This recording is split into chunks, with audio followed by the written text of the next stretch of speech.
Dracula. Chapter 1. Jonathan Harker's Journal kept in shorthand, 3 May. Bistritz. Left Munich at 8:35 p.m. on 1st May.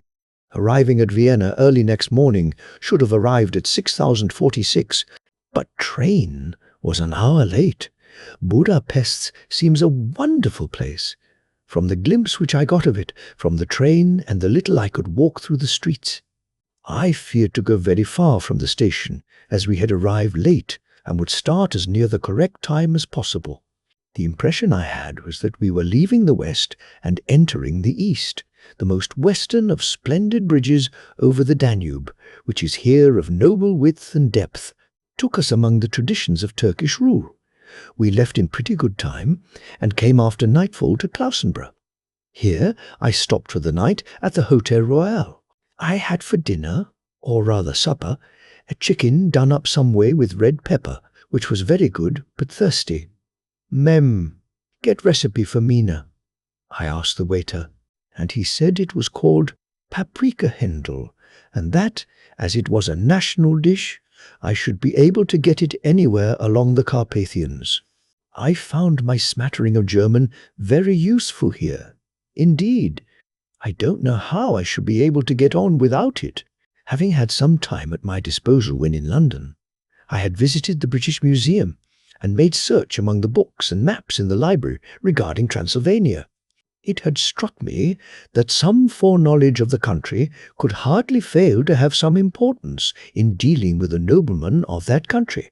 I find that the district he named is in the extreme east of the country, just on the borders of 3 states, Transylvania, Moldavia, and Bukovina, in the midst of the Carpathian Mountains, one of the wildest and least known portions of Europe.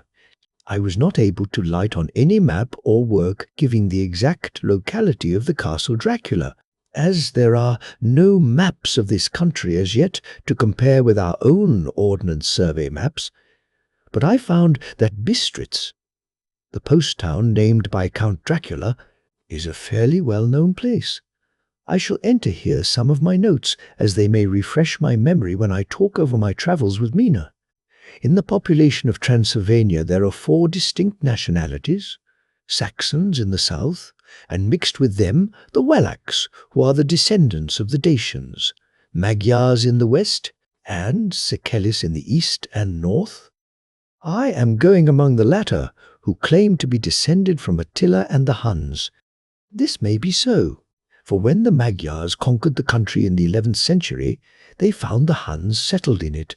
I read that every known superstition in the world is gathered into the horseshoe of the Carpathians, as if it were the centre of some sort of imaginative whirlpool. If so, my stay may be very interesting. Mem. I must ask the Count all about them. I did not sleep well, though my bed was comfortable enough, for I had all sorts of queer dreams. There was a dog howling all night under my window, which may have had something to do with it, or it may have been the paprika, for I had to drink up all the water in my carafe and was still thirsty. Towards morning I slept, and was wakened by the continuous knocking at my door, so I guess I must have been sleeping soundly then. I had for breakfast more paprika, and a sort of porridge of maize flour, which they said was mamaliga, and eggplant stuffed with forcemeat, a very excellent dish, which they call impletata. Get recipe for this also. I had to hurry breakfast, for the train started a little before 8, or rather it ought to have done so, for after rushing to the station at 7,000, I had to sit in the carriage for more than an hour before we began to move. It seems to me that the further east you go, the more unpunctual are the trains. What ought they to be in China?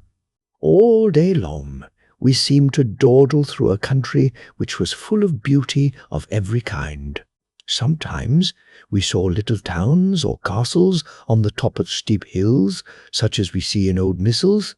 Sometimes we ran by rivers and streams, which seemed from the wide stony margin on each side of them to be subject to great floods.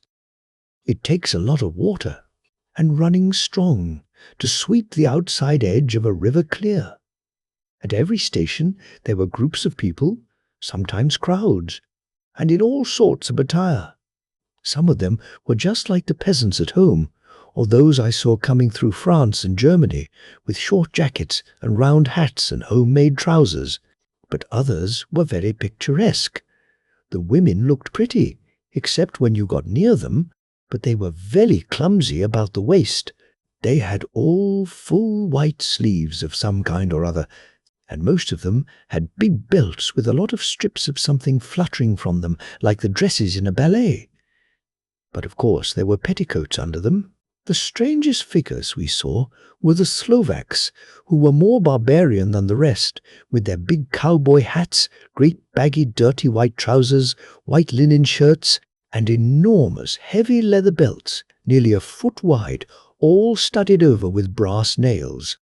They wore high boots, with their trousers tucked into them, and had long black hair and heavy black moustaches. They are very picturesque, but do not look prepossessing. On the stage they would be set down at once as some old oriental band of brigands. They are, however, I am told, very harmless, and rather wanting in natural self-assertion.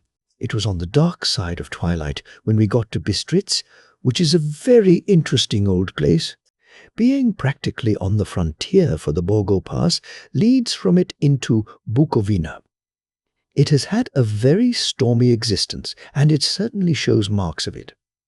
50 years ago, a series of great fires took place, which made terrible havoc on 5 separate occasions. At the very beginning of the 17th century, it underwent a siege of 3 weeks and lost 13,000 people. The casualties of war proper being assisted by famine and disease. Count Dracula had directed me to go to the Golden Krone Hotel, which I found, to my great delight, to be thoroughly old-fashioned, for of course I wanted to see all I could of the ways of the country. I was evidently expected, for when I got near the door I faced a cheery-looking elderly woman in the usual peasant dress white undergarment, with long double apron, front and back, of coloured stuff fitting almost too tight for modesty. When I came close she bowed and said, "The Herr Englishman." "Yes," I said, "Jonathan Harker." She smiled and gave some message to an elderly man in white shirt-sleeves who had followed her to the door. He went, but immediately returned with a letter. "My friend, welcome to the Carpathians. I am anxiously expecting you. Sleep well tonight. At 3 tomorrow the diligence will start for Bukovina. A place on it is kept for you. At the Borgo Pass, my carriage will await you and will bring you to me. I trust that your journey from London has been a happy one, and that you will enjoy your stay in my beautiful land. Your friend, Dracula." 4 May.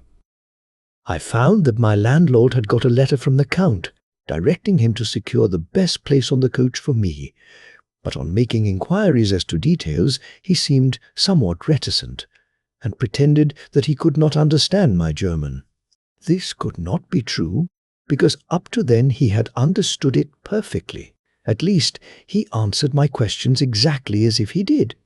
He and his wife, the old lady who had received me, looked at each other in a frightened sort of way. He mumbled out that the money had been sent in a letter, and that was all he knew. When I asked him if he knew Count Dracula, and could tell me anything of his castle, both he and his wife crossed themselves and, saying that they knew nothing at all, simply refused to speak further. It was so near the time of starting that I had no time to ask anyone else, for it was all very mysterious and not by any means comforting. Just before I was leaving, the old lady came up to my room and said in a very hysterical way, "Must you go?" "Oh, young Herr, must you go?" She was in such an excited state that she seemed to have lost her grip of what German she knew, and mixed it all up with some other language which I did not know at all. I was just able to follow her by asking many questions. When I told her that I must go at once and that I was engaged on important business, she asked again, "Do you know what day it is?" I answered that it was the 4th of May. She shook her head as she said again, "Oh, yes, I know that. I know that. But do you know what day it is?" On my saying that I did not understand, she went on, "It is the eve of St. George's Day. Do you not know that tonight, when the clock strikes midnight, all the evil things in the world will have full sway? Do you know where you are going, and what you are going to?" She was in such evident distress that I tried to comfort her, but without effect. Finally she went down on her knees and implored me not to go, at least to wait a day or two before starting. It was all very ridiculous, but I did not feel comfortable. However, there was business to be done, and I could allow nothing to interfere with it. I therefore tried to raise her up, and said, as gravely as I could, that I thanked her, but my duty was imperative, and that I must go. She then rose and dried her eyes, and taking a crucifix from her neck offered it to me. I did not know what to do, for, as an English churchman, I have been taught to regard such things as, in some measure, idolatrous, and yet it seemed so ungracious to refuse an old lady meaning so well and in such a state of mind. She saw, I suppose, the doubt in my face, for she put the rosary round my neck and said, "For your mother's sake," and went out of the room. I am writing up this part of the diary whilst I am waiting for the coach, which is, of course, late, and the crucifix is still round my neck. Whether it is the old lady's fear, or the many ghostly traditions of this place, or the crucifix itself, I do not know. But I am not feeling nearly as easy in my mind as usual. If this book should ever reach Mina before I do, let it bring my goodbye. Here comes the coach, 5 May. The castle. The grey of the morning has passed, and the sun is high over the distant horizon, which seems jagged, whether with trees or hills I know not, for it is so far off that big things and little are mixed. I am not sleepy, and, as I am not to be called till I awake, naturally I write till sleep comes. There are many odd things to put down, and, lest who reads them may fancy that I dined too well before I left Bistritz, let me put down my dinner exactly. I dined on what they called robber steak, bits of bacon, onion, and beef, seasoned with red pepper, and strung on sticks and roasted over the fire, in the simple style of the London cat's meat. The wine was golden mediash, which produces a queer sting on the tongue, which is, however, not disagreeable. I had only a couple of glasses of this, and nothing else. When I got on the coach, the driver had not taken his seat, and I saw him talking with the landlady. They were evidently talking of me, for every now and then they looked at me, and some of the people who were sitting on the bench outside the door, which they called by a name meaning word-bearer, came and listened, and then looked at me, most of them pityingly. I could hear a lot of words, often repeated, queer words, for there were many nationalities in the crowd.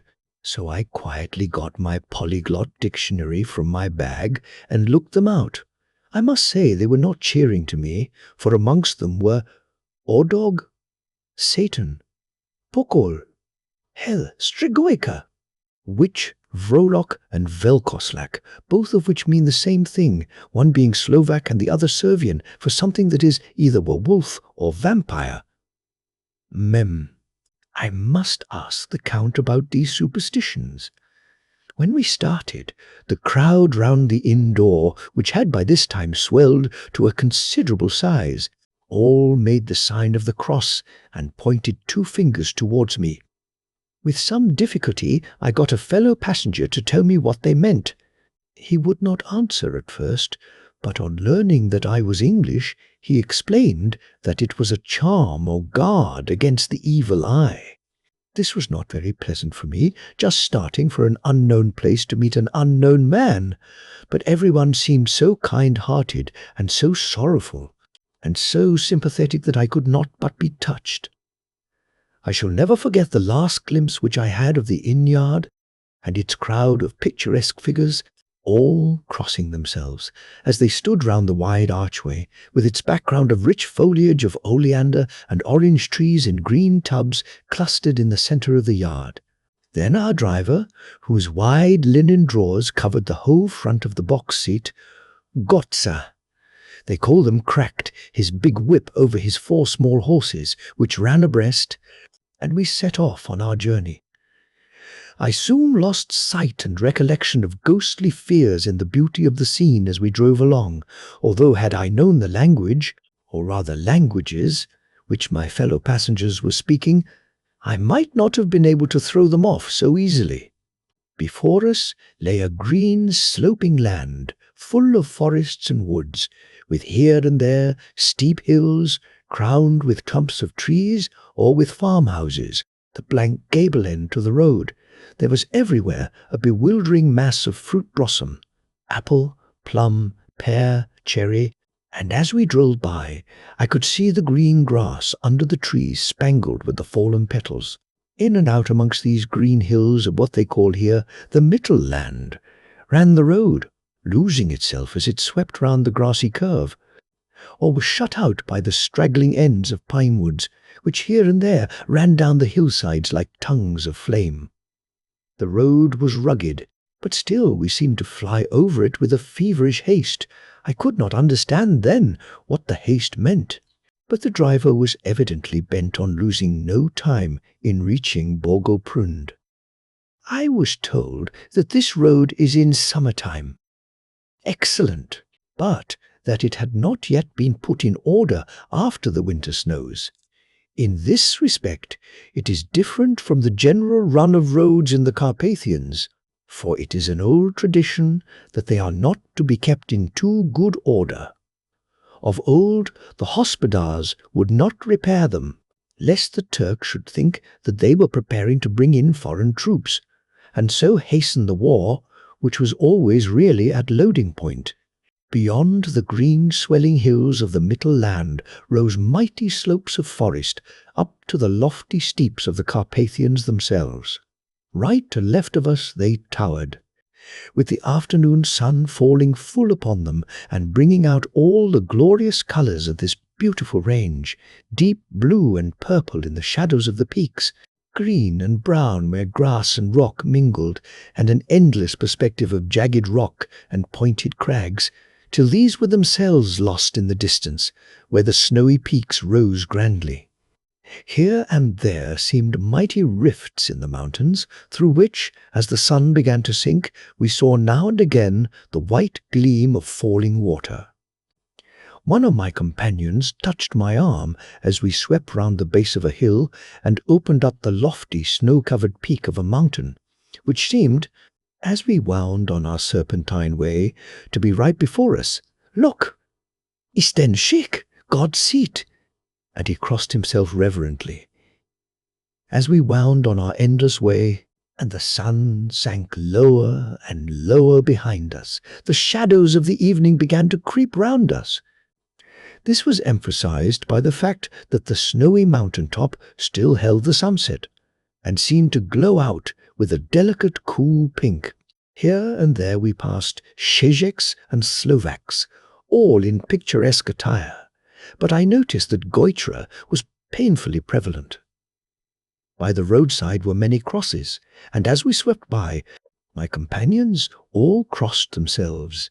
Here and there was a peasant man or woman kneeling before a shrine, who did not even turn round as we approached, but seemed in the self-surrender of devotion to have neither eyes nor ears for the outer world.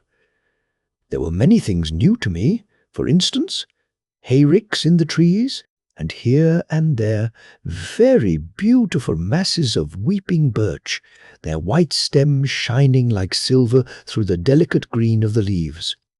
Now and again we passed a later wagon, The ordinary peasant's cart, with its long, snake-like vertebra, calculated to suit the inequalities of the road.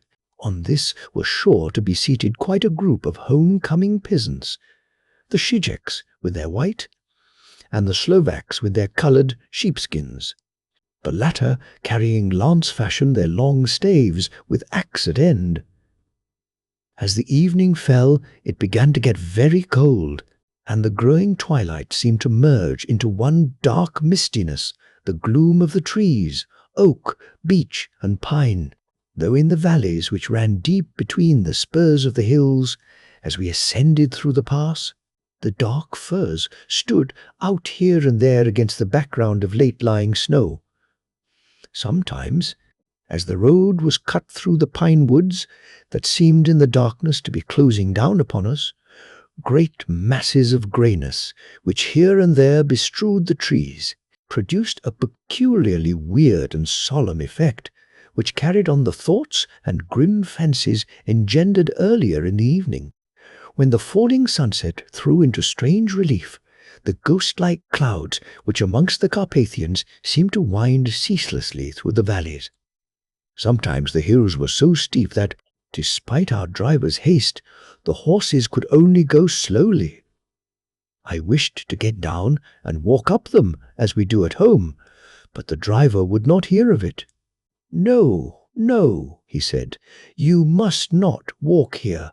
The dogs are too fierce." And then he added, with what he evidently meant for grim pleasantry, for he looked round to catch the approving smile of the rest, "And you may have enough of such matters before you go to sleep." The only stop he would make was a moment's pause to light his lamps. When it grew dark, there seemed to be some excitement amongst the passengers, and they kept speaking to him, one after the other, as though urging him to further speed. He lashed the horses unmercifully with his long whip, and with wild cries of encouragement urged them on to further exertions. Then, through the darkness, I could see a sort of patch of grey light ahead of us, as though there were a cleft in the hills. The excitement of the passengers grew greater. The crazy coach rocked on its great leather springs, and swayed like a boat tossed on a stormy sea. I had to hold on. The road grew more level, and we appeared to fly along. Then the mountains seemed to come nearer to us on each side and to frown down upon us. We were entering on the Borgo Pass. One by one, several of the passengers offered me gifts, which they pressed upon me with an earnestness which would take no denial. These were certainly of an odd and varied kind, but each was given in simple good faith, with a kindly word and a blessing, and that strange mixture of fear, meaning movements which I had seen outside the hotel of Bistritz, the sign of the cross, and the guard against the evil eye. Then, as we flew along, the driver leaned forward, and on each side the passengers, craning over the edge of the coach, peered eagerly into the darkness. It was evident that something very exciting was either happening or expected, but though I asked each passenger, no one would give me the slightest explanation. This state of excitement kept on for some little time, and at last we saw before us the pass opening out on the eastern side. There were dark, rolling clouds overhead, and in the air the heavy, oppressive sense of thunder. It seemed as though the mountain range had separated two atmospheres, and that now we had got into the thunderous one. I was now myself looking out for the conveyance, which was to take me to the Count. Each moment I expected to see the glare of lamps through the blackness, but all was dark. The only light was the flickering rays of our own lamps, in which the steam from our hard-driven horses rose in a white cloud. We could see now the sandy road lying white before us, but there was on it no sign of a vehicle.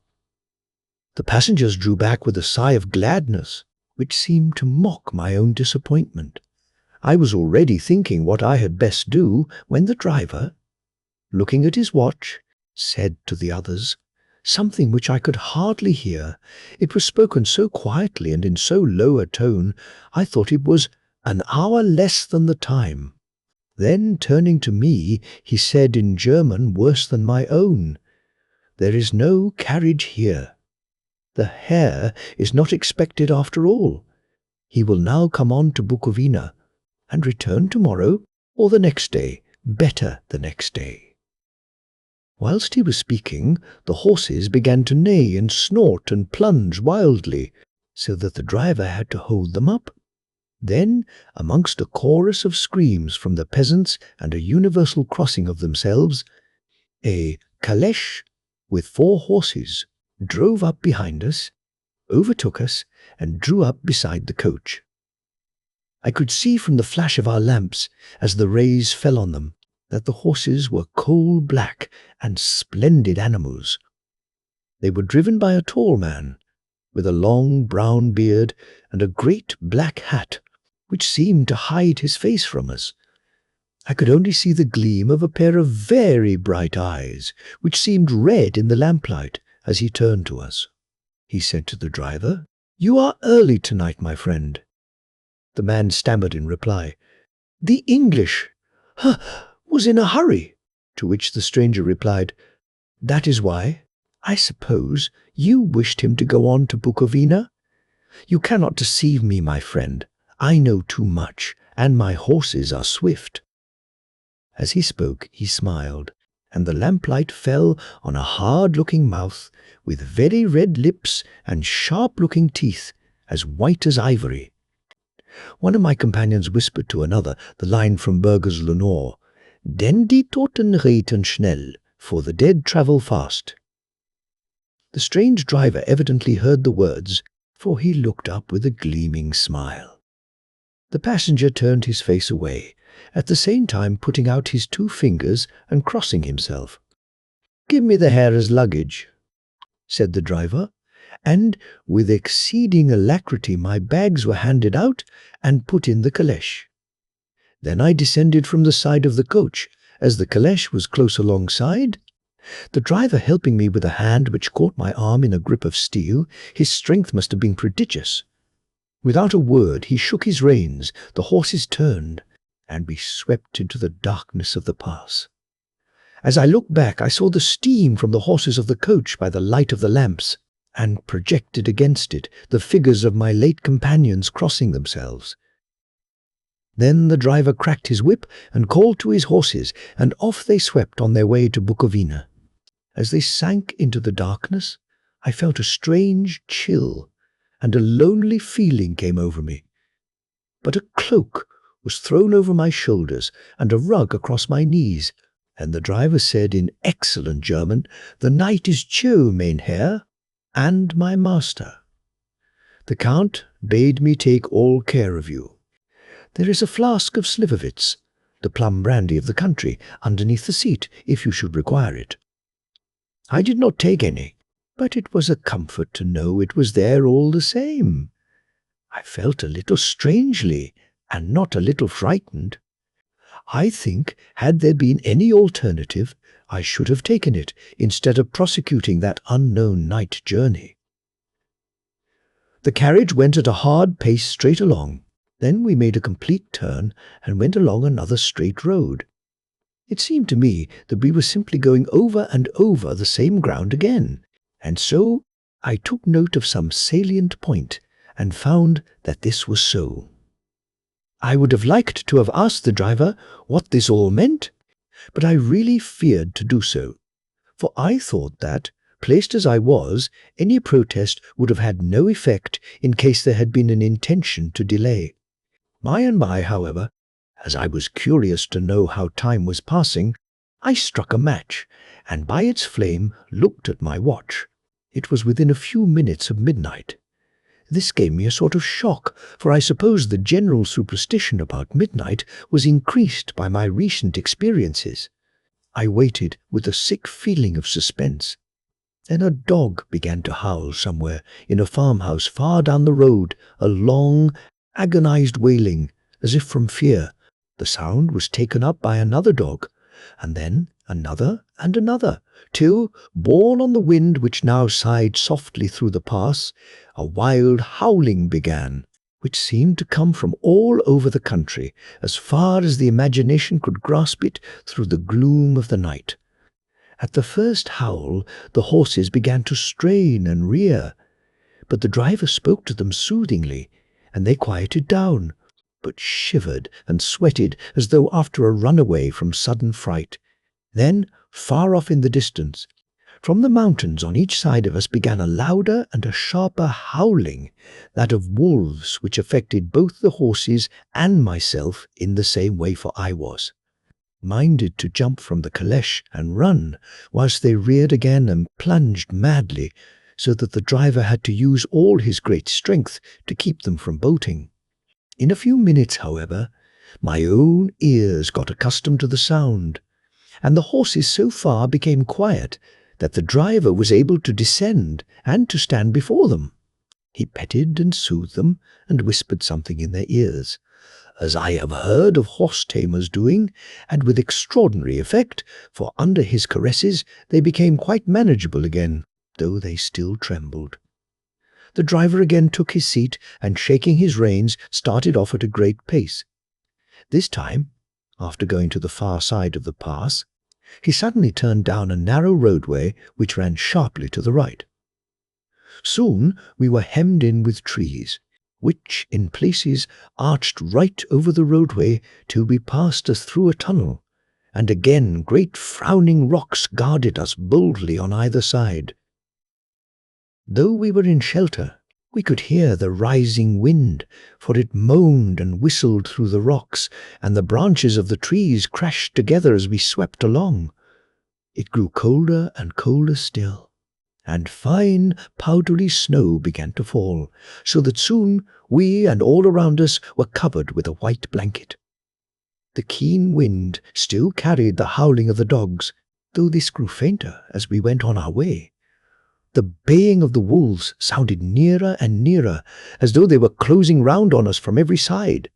I grew dreadfully afraid, and the horses shared my fear. The driver, however, was not in the least disturbed. He kept turning his head to left and right, but I could not see anything through the darkness. Suddenly, away on our left, I saw a faint, flickering blue flame. The driver saw it at the same moment. He at once checked the horses and, jumping to the ground, disappeared into the darkness. I did not know what to do, the less as the howling of the wolves grew closer.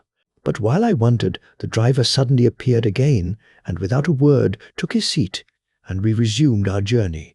I think I must have fallen asleep and kept dreaming of the incident, for it seemed to be repeated endlessly, and now, looking back, it is like a sort of awful nightmare. Once the flame appeared so near the road that even in the darkness around us I could watch the driver's motions. He went rapidly to where the blue flame arose. It must have been very faint, for it did not seem to illumine the place around it at all, and gathering a few stones, formed them into some device. Once there appeared a strange optical effect when he stood between me and the flame. He did not obstruct it, for I could see its ghostly flicker all the same. This startled me, but as the effect was only momentary, I took it that my eyes deceived me, straining through the darkness. Then for a time there were no blue flames, and we sped onwards through the gloom, with the howling of the wolves around us, as though they were following in a moving circle. At last there came a time when the driver went further afield than he had yet gone, and during his absence the horses began to tremble worse than ever, and to snort and scream with fright. I could not see any cause for it, for the howling of the wolves had ceased altogether, but just then the moon, sailing through the black clouds, appeared behind the jagged crest of a beetling, pine-clad rock, and by its light I saw around us a ring of wolves with white teeth and lolling red tongues, with long, sinewy limbs and shaggy hair. They were 100 times more terrible in the grim silence which held them than even when they howled. For myself, I felt a sort of paralysis of fear. It is only when a man feels himself face to face with such horrors that he can understand their true import. All at once the wolves began to howl, as though the moonlight had had some peculiar effect on them. The horses jumped about and reared, and looked helplessly round with eyes that rolled in a way painful to see. But the living ring of terror encompassed them on every side, and they had perforce to remain within it. I called to the coachman to come, for it seemed to me that our only chance was to try to break out through the ring and to aid his approach. I shouted and beat the side of the caleche, hoping by the noise to scare the wolves from that side so as to give him a chance of reaching the trap. How he came there, I know not, but I heard his voice raised in a tone of imperious command, and looking towards the sound, saw him stand in the roadway. As he swept his long arms, as though brushing aside some impalpable obstacle, the wolves fell back and back further still. Just then a heavy cloud passed across the face of the moon, so that we were again in darkness. When I could see again, the driver was climbing into the caleche, and the wolves had disappeared. This was all so strange and uncanny that a dreadful fear came upon me, and I was afraid to speak or move. The time seemed interminable as we swept on our way, now in almost complete darkness, for the rolling clouds obscured the moon. We kept on ascending, with occasional periods of quick descent, but in the main always ascending. Suddenly, I became conscious of the fact that the driver was in the act of pulling up the horses in the courtyard of a vast, ruined castle, from whose tall black windows came no ray of light, and whose broken battlements showed a jagged line against the moonlit sky. Chapter 2. Jonathan Harker's Journal, continued, 5 May. I must have been asleep, for certainly if I had been fully awake I must have noticed the approach of such a remarkable place. In the gloom, the courtyard looked of considerable size, and as several dark ways led from it under great round arches, it perhaps seemed bigger than it really is. I have not yet been able to see it by daylight. When the caleche stopped, the driver jumped down and held out his hand to assist me to alight. Again I could not but notice his prodigious strength. His hand actually seemed like a steel vice that could have crushed mine if he had chosen. Then he took out my traps and placed them on the ground beside me, as I stood close to a great door, old and studded with large iron nails, and set in a projecting doorway of massive stone. I could see even in the dim light that the stone was massively carved, but that the carving had been much worn by time and weather. As I stood, the driver jumped again into his seat and shook the reins. The horses started forward, and trap and all disappeared down one of the dark openings. I stood in silence where I was, for I did not know what to do. Of bell or knocker there was no sign. Through these frowning walls and dark window openings it was not likely that my voice could penetrate. The time I waited seemed endless, and I felt doubts and fears crowding upon me. What sort of place had I come to, and among what kind of people? What sort of grim adventure was it on which I had embarked? Was this a customary incident in the life of a solicitor's clerk sent out to explain the purchase of a London estate to a foreigner? Solicitor's clerk. Mina would not like that. Solicitor. For just before leaving London, I got word that my examination was successful, and I am now a full-blown solicitor. I began to rub my eyes and pinch myself to see if I were awake. It all seemed like a horrible nightmare to me, and I expected that I should suddenly awake and find myself at home, with the dawn struggling in through the windows, as I had now and again felt in the morning after a day of overwork. But my flesh answered the pinching test, and my eyes were not to be deceived. I was indeed awake and among the Carpathians. All I could do now was to be patient, and to wait the coming of the morning. Just as I had come to this conclusion, I heard a heavy step approaching behind the great door, and saw through the chinks the gleam of a coming light. Then there was the sound of rattling chains and the clanking of massive bolts drawn back. A key was turned with the loud grating noise of long disuse, and the great door swung back. Within stood a tall old man, clean-shaven save for a long white moustache, and clad in black from head to foot, without a single speck of colour about him anywhere. He held in his hand an antique silver lamp, in which the flame burned without chimney or globe of any kind, throwing long quivering shadows as it flickered in the draught of the open door. The old man motioned me in with his right hand with a courtly gesture, saying in excellent English, but with a strange intonation, "Welcome to my house. Enter freely and of your own will." He made no motion of stepping to meet me, but stood like a statue, as though his gesture of welcome had fixed him into stone. The instant, however, that I had stepped over the threshold, he moved impulsively forward, and holding out his hand, grasped mine with a strength which made me wince, an effect which was not lessened by the fact that it seemed as cold as ice, more like the hand of a dead than a living man. Again he said, "Welcome to my house. Come freely. Go safely, and leave something of the happiness you bring." The strength of the handshake was so much akin to that which I had noticed in the driver, whose face I had not seen, that for a moment I doubted if it were not the same person to whom I was speaking. So, to make sure, I said interrogatively, "Count Dracula?" He bowed in a courtly way as he replied, "I am Dracula, and I bid you welcome, Mr. Harker, to my house. Come in. The night air is chill, and you must need to eat and rest." As he was speaking, he put the lamp on a bracket on the wall, and stepping out, took my luggage. He had carried it in before I could forestall him. I protested, but he insisted, "Nay, sir, you are my guest. It is late, and my people are not available. Let me see to your comfort myself." He insisted on carrying my traps along the passage, and then up a great winding stair, and along another great passage, on whose stone floor our steps rang heavily.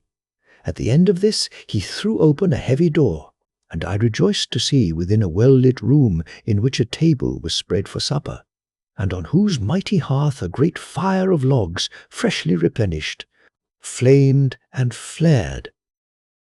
The Count halted, putting down my bags, closed the door, and crossing the room, opened another door, which led into a small octagonal room lit by a single lamp, and seemingly without a window of any sort.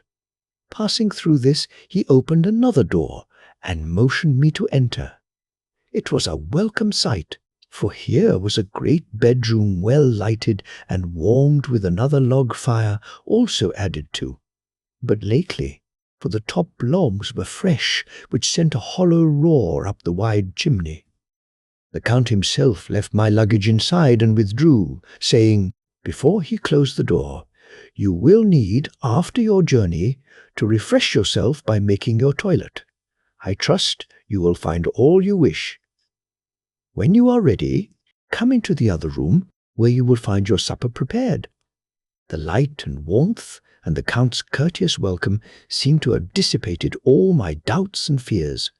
Having then reached my normal state, I discovered that I was half famished with hunger, so making a hasty toilet, I went into the other room. I found supper already laid out.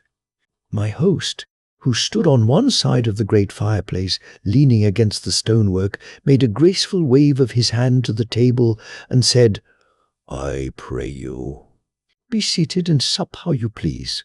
You will, I trust, excuse me that I do not join you, but I have dined already, and I do not sup." I handed to him the sealed letter which Mr. Hawkins had entrusted to me. He opened it and read it gravely. Then, with a charming smile, he handed it to me to read. One passage of it, at least, gave me a thrill of pleasure. "I must regret that an attack of gout, from which malady I am a constant sufferer, forbids absolutely any travelling on my part for some time to come. But I am happy to say I can send a sufficient substitute. one in whom I have every possible confidence. He is a young man, full of energy and talent in his own way, and of a very faithful disposition. He is discreet and silent, and has grown into manhood in my service. He shall be ready to attend on you when you will during his stay, and shall take your instructions in all matters." The Count himself came forward and took off the cover of a dish, and I fell to at once on an excellent roast chicken. This, with some cheese and a salad and a bottle of old Tokay, of which I had 2 glasses, was my supper. During the time I was eating it, the Count asked me many questions as to my journey, and I told him by degrees all I had experienced. By this time I had finished my supper, and by my host's desire had drawn up a chair by the fire and begun to smoke a cigar which he offered me, at the same time excusing himself that he did not smoke. I had now an opportunity of observing him, and found him of a very marked physiognomy. His face was a very strong aquiline, with high bridge of the thin nose and peculiarly arched nostrils, with lofty domed forehead, and hair growing scantily round the temples but profusely elsewhere. His eyebrows were very massive, almost meeting over the nose, and with bushy hair that seemed to curl in its own profusion. The mouth, so far as I could see it under the heavy moustache, was fixed and rather cruel-looking, with peculiarly sharp white teeth. These protruded over the lips, whose remarkable ruddiness showed astonishing vitality in a man of his years. For the rest, his ears were pale, and at the tops extremely pointed. The chin was broad and strong, and the cheeks firm though thin. The general effect was one of extraordinary pallor. Hitherto I had noticed the backs of his hands as they lay on his knees in the firelight, and they had seemed rather white and fine, but seeing them now close to me, I could not but notice that they were rather coarse, broad, with squat fingers. Strange to say, there were hairs in the centre of the palm. The nails were long and fine, and cut to a sharp point. As the Count leaned over me and his hands touched me, I could not repress a shudder. It may have been that his breath was rank, but a horrible feeling of nausea came over me, which, do what I would, I could not conceal.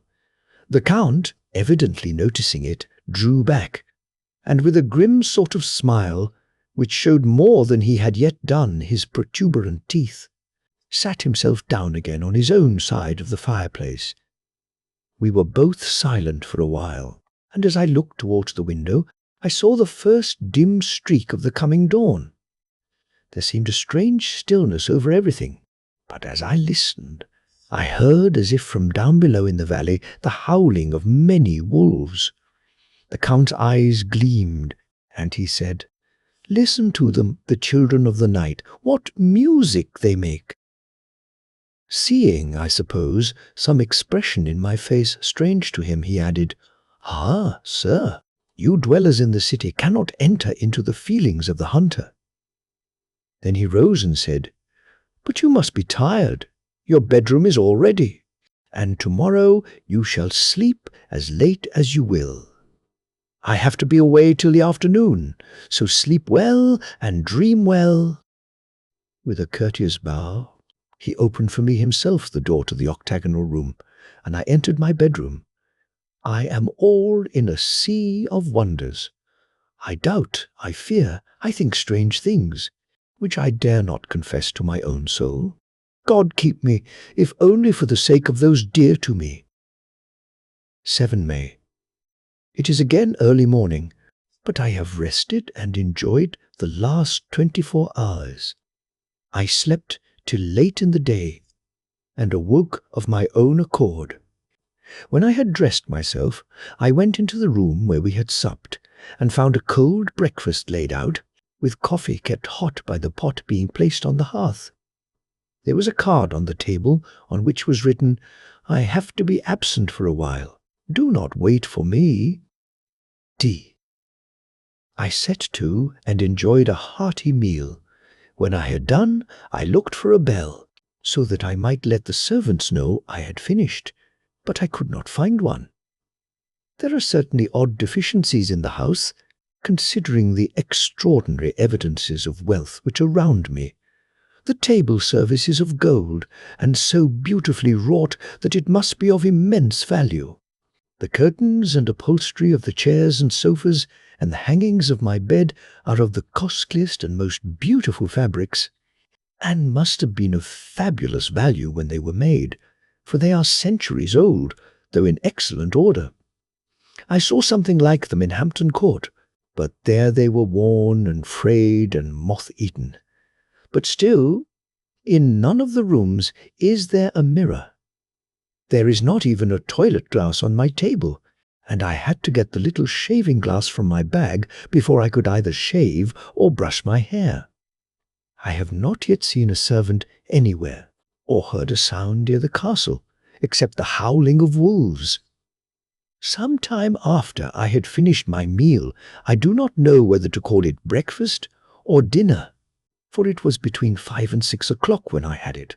I looked about for something to read, for I did not like to go about the castle until I had asked the Count's permission.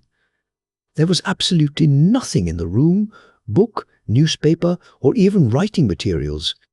So I opened another door in the room and found a sort of library. The door opposite mine. I tried but found it locked. In the library I found, to my great delight, a vast number of English books, whole shelves full of them, and bound volumes of magazines and newspapers. A table in the centre was littered with English magazines and newspapers, though none of them were of very recent date. The books were of the most varied kind: history, geography, politics, political economy, botany, geology, law, all relating to England and English life and customs and manners. There were even such books of reference as the London Directory, the Red and Blue books, Whitaker's Almanac, the Army and Navy lists, and it somehow gladdened my heart to see it the Law List. Whilst I was looking at the books, the door opened, and the Count entered. He saluted me in a hearty way, and hoped that I had had a good night's rest. Then he went on, "I am glad you found your way in here, for I am sure there is much that will interest you. These companions," and he laid his hand on some of the books, "have been good friends to me, and for some years past, ever since I had the idea of going to London, have given me many, many hours of pleasure. Through them I have come to know your great England, and to know her is to love her. I long to go through the crowded streets of your mighty London, to be in the midst of the whirl and rush of humanity, to share its life, its change, its death, and all that makes it what it is. But alas, as yet I only know your tongue through books. To you, my friend, I look that I know it to speak." "But, Count," I said, "you know and speak English thoroughly." He bowed gravely. "I thank you, my friend, for your all too flattering estimate, but yet I fear that I am but a little way on the road I would travel. True, I know the grammar and the words, but yet I know not how to speak them." "Indeed," I said, "you speak excellently." "Not so," he answered. "Well, I know that, did I move and speak in your London, none there are who would not know me for a stranger. That is not enough for me. Here I am noble, I am boyar, the common people know me, and I am master. But a stranger in a strange land, he is no one, men know him not, and to know not is to care not for. I am content if I am like the rest, so that no man stops if he see me, or pause in his speaking if he hear my words. Ha, ha! A stranger! I have been so long master that I would be master still, or at least that none other should be master of me. You come to me not alone as agent of my friend Peter Hawkins of Exeter to tell me all about my new estate in London. You shall, I trust, rest here with me a while, so that by our talking I may learn the English intonation. and I would that you tell me when I make error, even of the smallest, in my speaking. I am sorry that I had to be away so long today, but you will, I know, forgive one who has so many important affairs in hand. Of course I said all I could about being willing, and asked if I might come into that room when I chose. He answered, yes, certainly, and added, you may go anywhere you wish in the castle, except where the doors are locked, where of course you will not wish to go. There is reason that all things are as they are. And did you see with my eyes, and know with my knowledge, you would perhaps better understand. I said I was sure of this, and then he went on. We are in Transylvania, and Transylvania is not England. Our ways are not your ways, and there shall be to you many strange things. Nay, from what you have told me of your experiences already, you know something of what strange things there may be. This led to much conversation, and as it was evident that he wanted to talk, if only for talking's sake, I asked him many questions regarding things that had already happened to me or come within my notice. Sometimes he sheered off the subject, or turned the conversation by pretending not to understand, but generally he answered all I asked, most frankly. Then, as time went on, and I had got somewhat bolder, I asked him of some of the strange things of the preceding night, as, for instance, why the coachman went to the places where he had seen the blue flames. He then explained to me that it was commonly believed that on a certain night of the year, last night, in fact, when all evil spirits are supposed to have unchecked sway, a blue flame is seen over any place where treasure has been concealed. That treasure has been hidden, he went on. In the region through which you came last night, there can be but little doubt, for it was the ground fought over for centuries by the Wallachian, the Saxon, and the Turk. Why, there is hardly a foot of soil in all this region that has not been enriched by the blood of men, patriots, or invaders. In old days there were stirring times, when the Austrian and the Hungarian came up in hordes, and the patriots went out to meet them, men and women, the aged and the children too, and waited their coming on the rocks above the passes, that they might sweep destruction on them with their artificial avalanches. When the invader was triumphant, he found but little, for whatever there was had been sheltered in the friendly soil. But how, said I, can it have remained so long undiscovered, when there is a sure index to it if men will but take the trouble to look? The Count smiled, and as his lips ran back over his gums, the long, sharp, canine teeth showed out strangely, he answered. Because your peasant is at heart a coward and a fool. Those flames only appear on one night, and on that night no man of this land will, if he can help it, stir without his doors. And, dear sir, even if he did, he would not know what to do.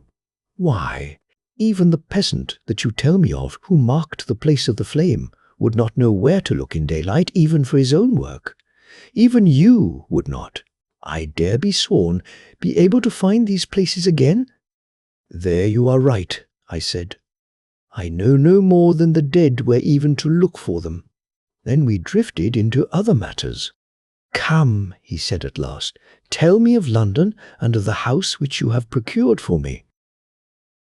With an apology for my remissness, I went into my own room to get the papers from my bag. Whilst I was placing them in order, I heard a rattling of china and silver in the next room, and as I passed through, noticed that the table had been cleared and the lamp lit, for it was by this time deep into the dark. The lamps were also lit in the study or library, and I found the Count lying on the sofa, reading, of all things in the world, an English Bradshaw's Guide.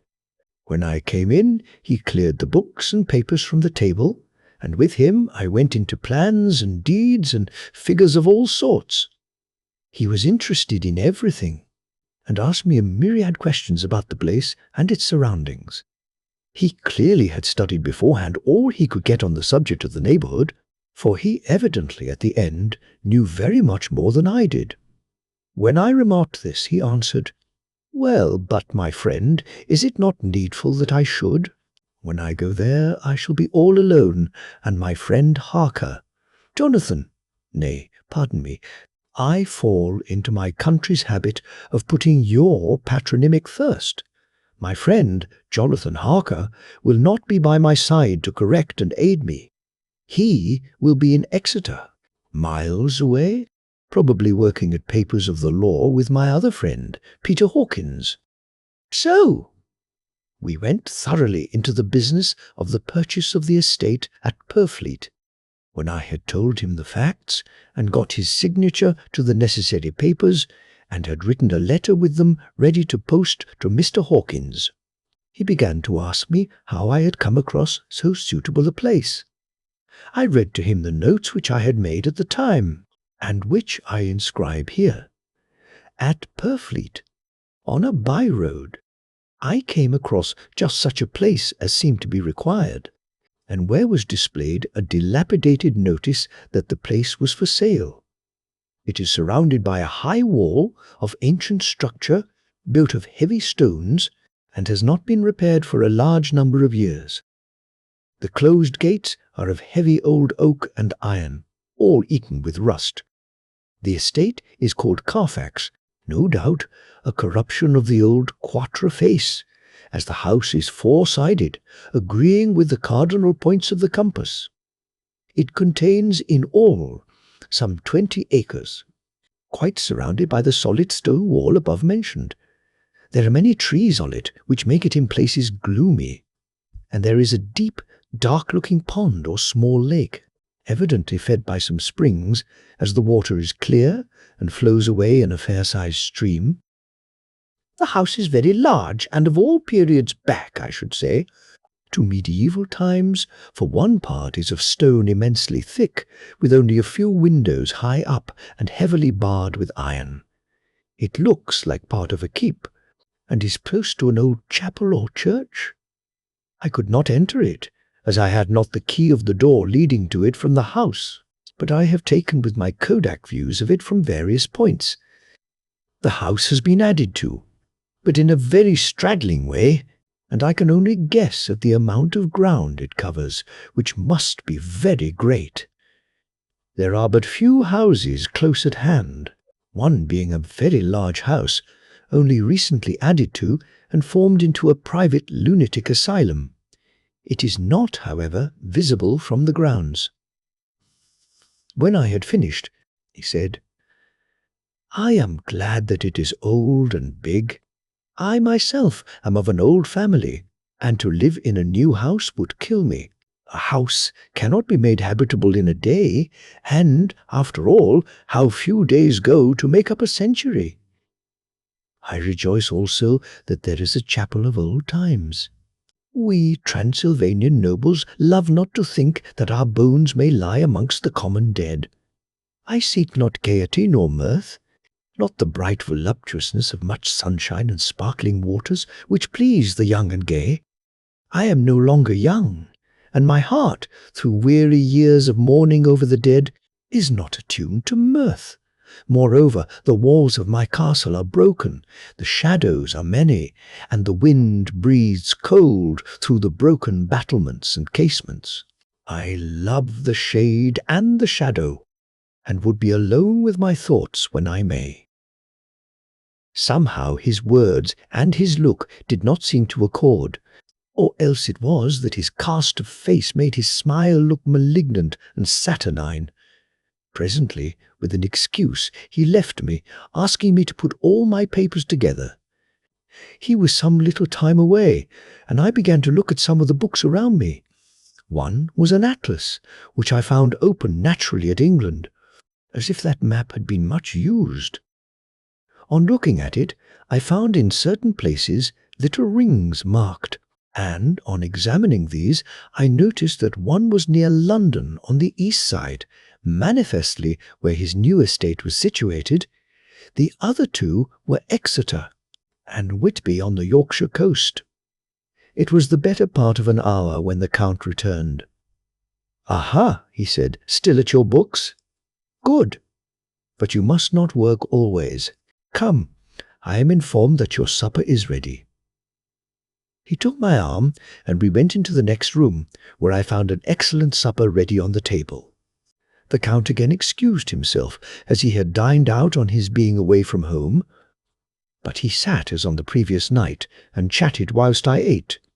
After supper I smoked, as on the last evening, and the Count stayed with me, chatting and asking questions on every conceivable subject, hour after hour. I felt that it was getting very late indeed, but I did not say anything, for I felt under obligation to meet my host's wishes in every way. I was not sleepy, as the long sleep yesterday had fortified me, but I could not help experiencing that chill which comes over one at the coming of the dawn, which is like, in its way, the turn of the tide.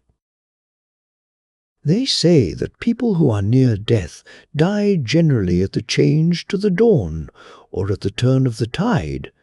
Anyone who has, when tired, and tied as it were to his post, experienced this change in the atmosphere, can well believe it.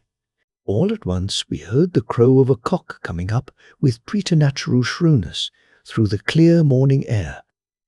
Count Dracula, jumping to his feet, said, "Why, there is the morning again. How remiss I am to let you stay up so long. You must make your conversation regarding my dear new country of England less interesting, so that I may not forget how time flies by us."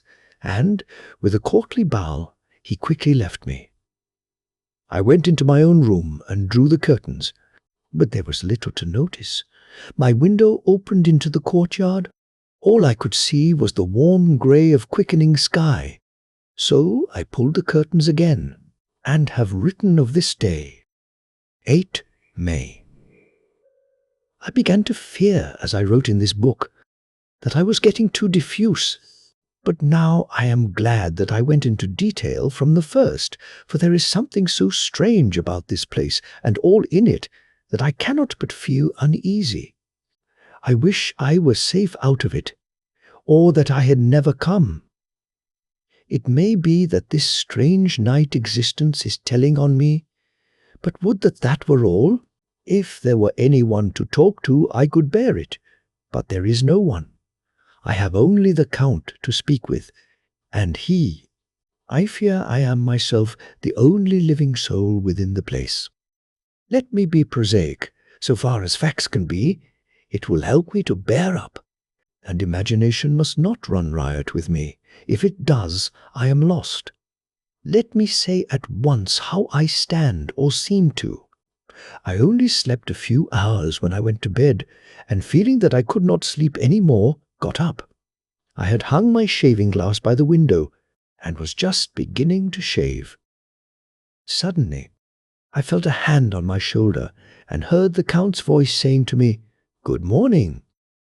I started, for it amazed me that I had not seen him, since the reflection of the glass covered the whole room behind me. In starting, I had cut myself slightly, but did not notice it at the moment. Having answered the Count's salutation, I turned to the glass again to see how I had been mistaken. This time there could be no error, for the man was close to me, and I could see him over my shoulder. But there was no reflection of him in the mirror. The whole room behind me was displayed, but there was no sign of a man in it, except myself.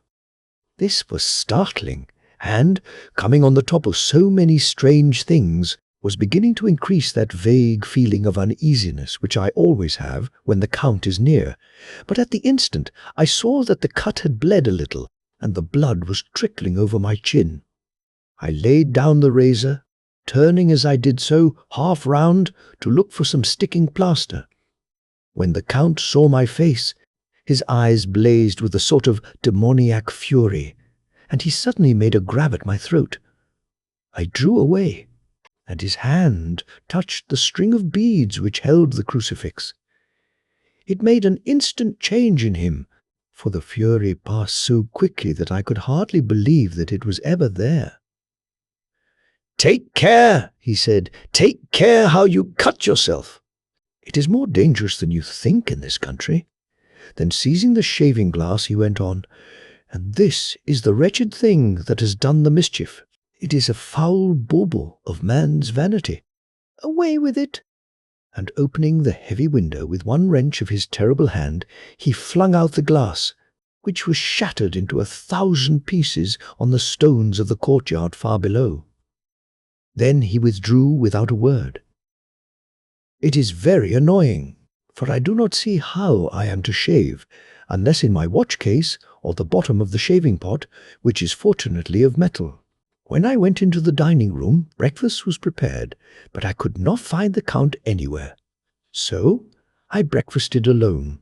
It is strange that as yet I have not seen the Count eat or drink. He must be a very peculiar man. After breakfast, I did a little exploring in the castle. I went out on the stairs and found a room looking towards the south. The view was magnificent, and from where I stood there was every opportunity of seeing it. The castle is on the very edge of a terrible precipice. A stone falling from the window would fall 1,000 feet without touching anything. As far as the eye can reach is a sea of green treetops, with occasionally a deep rift where there is a chasm. Here and there are silver threads where the rivers wind in deep gorges through the forests. But I am not in heart to describe beauty, for when I had seen the view, I explored further. Doors, doors, doors everywhere, and all locked and bolted. In no place safe from the windows in the castle walls is there an available exit. The castle is a veritable prison, and I am a prisoner. Chapter 3. Jonathan Harker's journal continued. When I found that I was a prisoner, a sort of wild feeling came over me. I rushed up and down the stairs, trying every door and peering out of every window I could find. But after a little, the conviction of my helplessness overpowered all other feelings. When I look back after a few hours, I think I must have been mad for the time, for I behaved much as a rat does in a trap. When, however, the conviction had come to me that I was helpless, I sat down quietly as I have ever done anything in my life, and began to think over what was best to be done. I am thinking still, and as yet have come to no definite conclusion. Of one thing only am I certain, that it is no use making my ideas known to the Count. He knows well that I am imprisoned, and as he has done it himself, and has doubtless his own motives for it, he would only deceive me if I trusted him fully with the facts. So far as I can see, my only plan would be to keep my knowledge and my fears to myself, and my eyes open. I am, I know, either being deceived, like a baby, by my own fears, or else I am in desperate straits, and if the latter be so, I need and shall need all my brains to get through. I had hardly come to this conclusion when I heard the great door below shut, and knew that the Count had returned. He did not come at once into the library, so I went cautiously to my own room and found him making the bed. This was odd, but only confirmed what I had all along thought, that there were no servants in the house. When later I saw him through the chink of the hinges of the door, laying the table in the dining room, I was assured of it. For if he does himself all these menial offices, surely it is proof that there is no one else to do them. This gave me a fright, for if there is no one else in the castle, it must have been the Count himself, who was the driver of the coach that brought me here. This is a terrible thought, for if so, what does it mean that he could control the wolves, as he did, by only holding up his hand in silence? How was it that all the people at Bistritz and on the coach had some terrible fear for me? What meant the giving of the crucifix, of the garlic, of the wild rose, of the mountain ash? Bless that good woman who hung the crucifix round my neck, for it is a comfort and a strength to me whenever I touch it. It is odd that a thing which I have been taught to regard with disfavor and as idolatrous should, in a time of loneliness and trouble, be of help. Is it that there is something in the essence of the thing itself, or that it is a medium, a tangible help, in conveying memories of sympathy and comfort? Sometime, if it may be, I must examine this matter and try to make up my mind about it. In the meantime, I must find out all I can about Count Dracula, as it may help me to understand. Tonight he may talk of himself if I turn the conversation that way. I must be very careful, however, not to awake his suspicion. Midnight. I have had a long talk with the Count. I asked him a few questions on Transylvania history, and he warmed up to the subject wonderfully. In his speaking of things and people, and especially of battles, he spoke as if he had been present at them all. This he afterwards explained by saying that to a boyar, the pride of his house and name is his own pride, that their glory is his glory, that their fate is his fate. Whenever he spoke of his house, he always said, "we," and spoke almost in the plural, like a king speaking. I wish I could put down all he said exactly as he said it, for to me it was most fascinating. It seemed to have in it a whole history of the country. He grew excited as he spoke, and walked about the room, pulling his great white moustache and grasping anything on which he laid his hands, as though he would crush it by main strength. One thing he said which I shall put down as nearly as I can, for it tells in its way the story of his race. We Sekelis have a right to be proud, for in our veins flows the blood of many brave races who fought as the lion fights for lordship.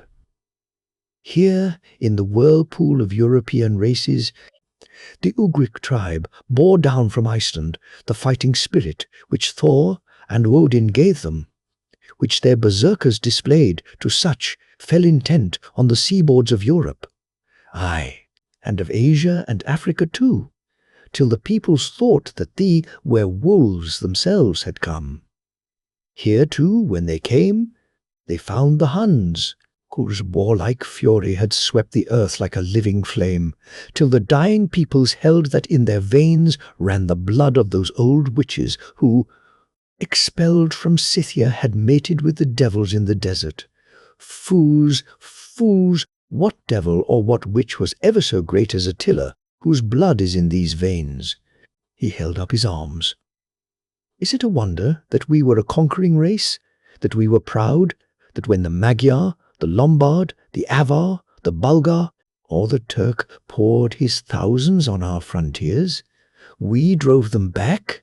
Is it strange that when Arpad and his legions swept through the Hungarian fatherland, he found us here when he reached the frontier, that the Honfogdalers was completed there? And when the Hungarian flood swept eastward, the Sekelis were claimed as kindred by the victorious Magyars, and to us for centuries was trusted the guarding of the frontier of Turkeyland. Aye, and more than that, endless duty of the frontier guard, for, as the Turks say, water sleeps, and enemy is sleepless. Who more gladly than we, throughout the 4 nations, received the bloody sword, or at its warlike call flocked quicker to the standard of the king? When was redeemed that great shame of my nation, the shame of Kosovo, when the flags of the Wallach and the Magyar went down beneath the crescent? Who was it but one of my own race who as voivode crossed the Danube and beat the Turk on his own ground? This was a Dracula indeed. Woe was it that his own unworthy brother, when he had fallen, sold his people to the Turk and brought the shame of slavery on them. Was it not this Dracula indeed, who inspired that other of his race, who in a later age again and again brought his forces over the great river into Turkey land, who, when he was beaten back, came again, and again, and again, though he had to come alone from the bloody field where his troops were being slaughtered, since he knew that he alone could ultimately triumph. They said that he thought only of himself. Bah! What good are peasants without a leader? Where ends the war without a brain and heart to conduct it? Again, when, after the Battle of Mohacs, we threw off the Hungarian yoke, we of the Dracula blood were amongst their leaders, for our spirit would not brook that we were not free. Ah, young sir, the Secules and the Dracula, as their heart's blood, their brains, and their swords, can boast a record that mushroom growths like the Habsburgs and the Romanovs can never reach. The warlike days are over. Blood is too precious a thing in these days of dishonorable peace, and the glories of the great races are as a tale that is told. It was by this time close on morning, and we went to bed. Mem. This diary seems horribly like the beginning of the Arabian Nights, for everything has to break off at cockcrow, or like the ghost of Hamlet's father. 12 May. Let me begin with facts bare, meagre facts, verified by books and figures, and of which there can be no doubt. I must not confuse them with experiences which will have to rest on my own observation or my memory of them. Last evening, when the Count came from his room, he began by asking me questions on legal matters and on the doing of certain kinds of business. I had spent the day wearily over books, and, simply to keep my mind occupied, went over some of the matters I had been examining at Lincoln's Inn. There was a certain method in the Count's inquiries, so I shall try to put them down in sequence. The knowledge may somehow or sometime be useful to me. First, he asked if a man in England might have 2 solicitors or more. I told him he might have a dozen if he wished, but that it would not be wise to have more than 1 solicitor engaged in one transaction, as only one could act at a time, and that to change would be certain to militate against his interest. He seemed thoroughly to understand, and went on to ask if there would be any practical difficulty in having one man to attend, say, to banking, and another to look after shipping, in case local help were needed in a place far from the home of the banking solicitor. I asked him to explain more fully, so that I might not by any chance mislead him. So he said, "I shall illustrate. Your friend and mine, Mr. Peter Hawkins, from under the shadow of your beautiful cathedral at Exeter, which is far from London, buys for me through your good self my place at London." Good. Now, here let me say frankly, lest you should think it strange that I have sought the services of one so far off from London instead of someone resident there, that my motive was that no local interest might be served save my wish only, and as one of London residents might, perhaps, have some purpose of himself or friend to serve, I went thus afield to seek my agent, whose labours should be only to my interest. Now, suppose I, who have much of affairs, wish to ship goods, say, to Newcastle, or Durham, or Harwich, or Dover, might it not be that it could with more ease be done by consigning to one in these ports? I answered that certainly it would be most easy, but that we solicitors had a system of agency, one for the other, so that local work could be done locally on instruction from any solicitor, so that the client, simply placing himself in the hands of one man, could have his wishes carried out by him without further trouble. "But," said he, "I could be at liberty to direct myself. Is it not so?" "Of course," I replied, "and such is often done by men of business, who do not like the whole of their affairs to be known by any one person." "Good," he said, and then went on to ask about the means of making consignments, and the forms to be gone through, and of all sorts of difficulties which might arise, but by forethought could be guarded against. I explained all these things to him to the best of my ability, and he certainly left me under the impression that he would have made a wonderful solicitor, for there was nothing that he did not think of or foresee. For a man who was never in the country, and who did not evidently do much in the way of business, his knowledge and acumen were wonderful. When he had satisfied himself on these points of which he had spoken, and I had verified all as well as I could by the books available, he suddenly stood up and said, "Have you written since your first letter to our friend Mr. Peter Hawkins, or to any other?" It was with some bitterness in my heart that I answered that I had not, that as yet I had not seen any opportunity of sending letters to anybody. "Then write now." "My young friend," he said, laying a heavy hand on my shoulder, "write to our friend and to any other, and say, if it will please you, that you shall stay with me until a month from now." "Do you wish me to stay so long?" I asked, for my heart grew cold at the thought. "I desire it much, nay, I will take no refusal. When your master, employer, what you will, engaged that someone should come on his behalf, it was understood that my needs only were to be consulted. I have not stinted. Is it not so? What could I do but bow acceptance?" It was Mr. Hawkins's interest, not mine, and I had to think of him, not myself. And besides, while Count Dracula was speaking, there was that in his eyes and in his bearing which made me remember that I was a prisoner, and that if I wished it I could have no choice. The Count saw his victory in my bow, and his mastery in the trouble of my face, for he began at once to use them, but in his own smooth, resistless way. I pray you, my good young friend, that you will not discourse of things other than business in your letters. It will doubtless please your friends to know that you are well, and that you look forward to getting home to them. Is it not so?" As he spoke, he handed me 3 sheets of notepaper and 3 envelopes. They were all of the thinnest foreign post, and looking at them, then at him, and noticing his quiet smile, with the sharp canine teeth lying over the red underlip, I understood as well as if he had spoken that I should be careful what I wrote, for he would be able to read it.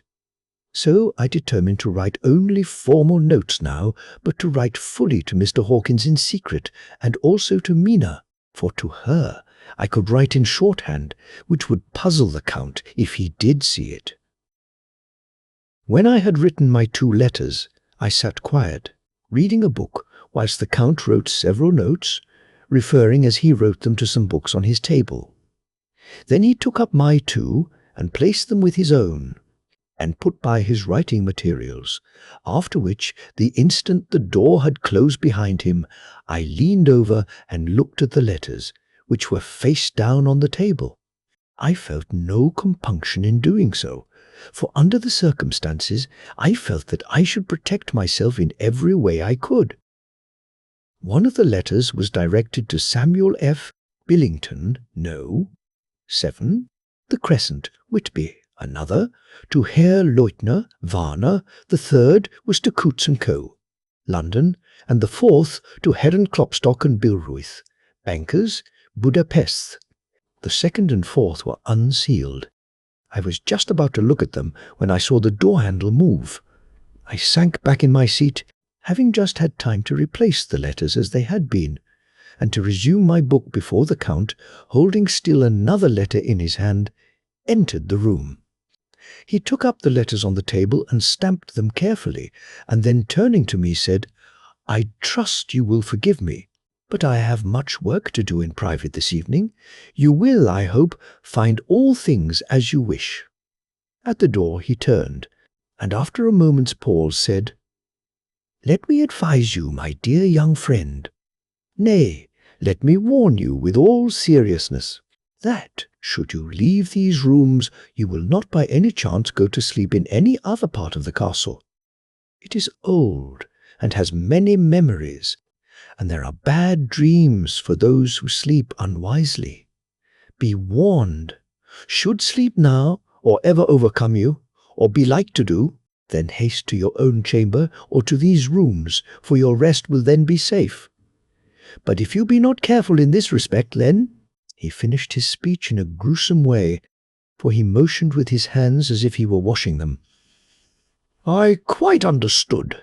My only doubt was as to whether any dream could be more terrible than the unnatural, horrible net of gloom and mystery which seemed closing around me. Later, I endorsed the last words written, but this time there is no doubt in question. I shall not fear to sleep in any place where he is not. I have placed the crucifix over the head of my bed. I imagine that my rest is thus freer from dreams, and there it shall remain. When he left me, I went to my room. After a little while, not hearing any sound, I came out and went up the stone stair to where I could look out towards the south. There was some sense of freedom in the vast expanse, inaccessible though it was to me, as compared with the narrow darkness of the courtyard. Looking out on this, I felt that I was indeed in prison, and I seemed to want a breath of fresh air, though it were of the night.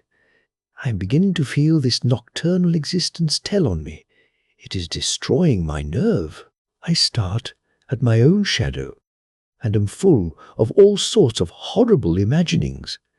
God knows that there is ground for my terrible fear in this accursed place.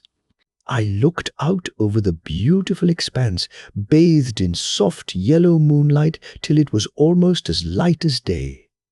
In the soft light the distant hills became melted, and the shadows and the valleys and gorges of velvety blackness. The mere beauty seemed to cheer me. There was peace and comfort in every breath I drew. As I leaned from the window, my eye was caught by something moving, a story below me, and somewhat to my left, where I imagined, from the order of the rooms, that the windows of the Count's own room would look out.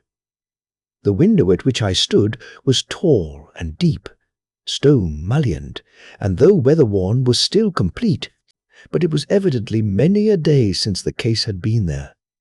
I drew back behind the stonework and looked carefully out.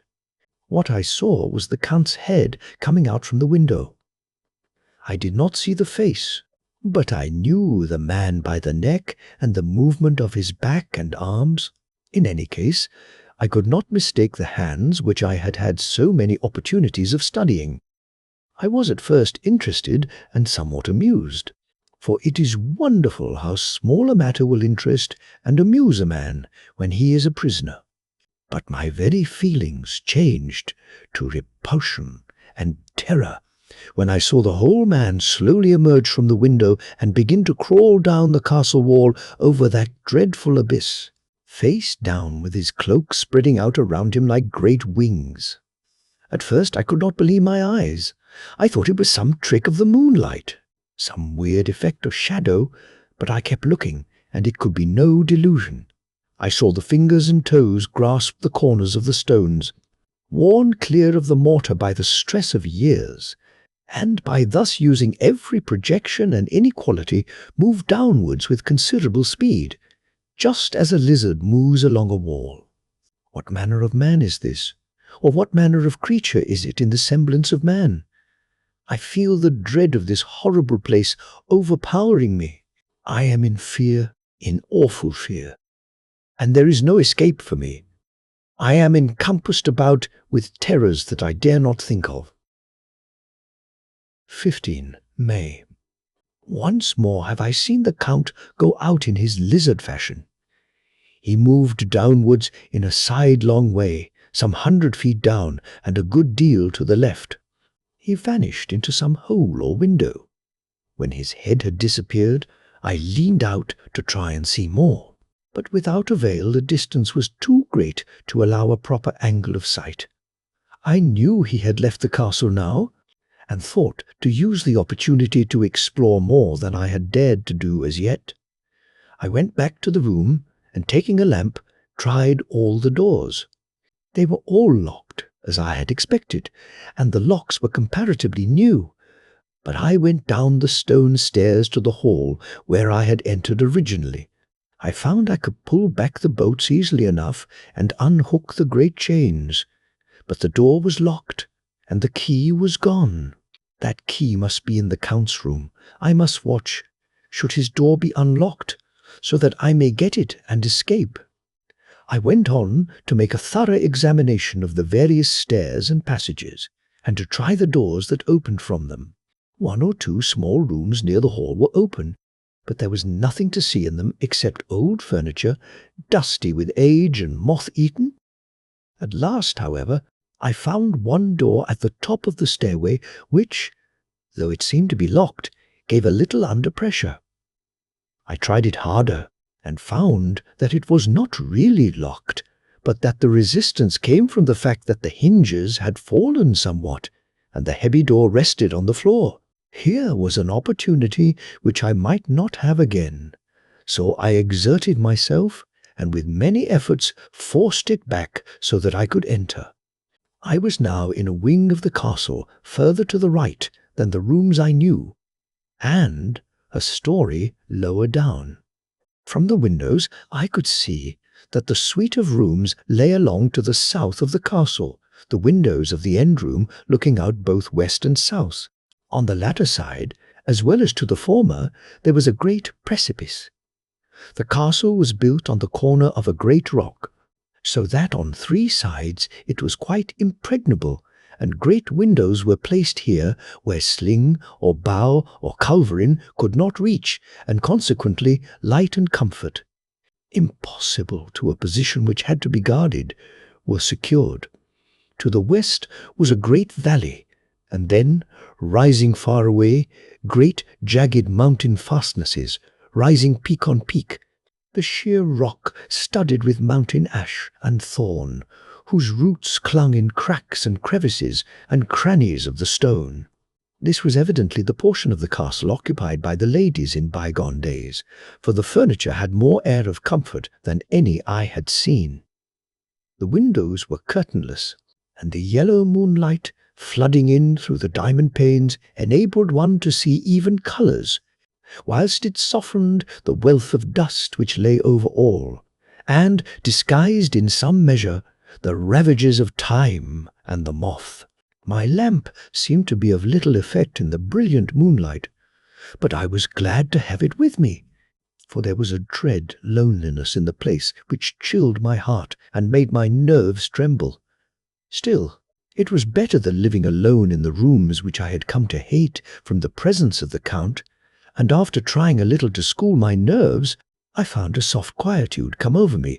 Here I am, sitting at a little oak table, where in old times possibly some fair lady sat to pen, with much thought and many blushes, her ill-spelt love letter, and writing in my diary in shorthand all that has happened since I closed it last.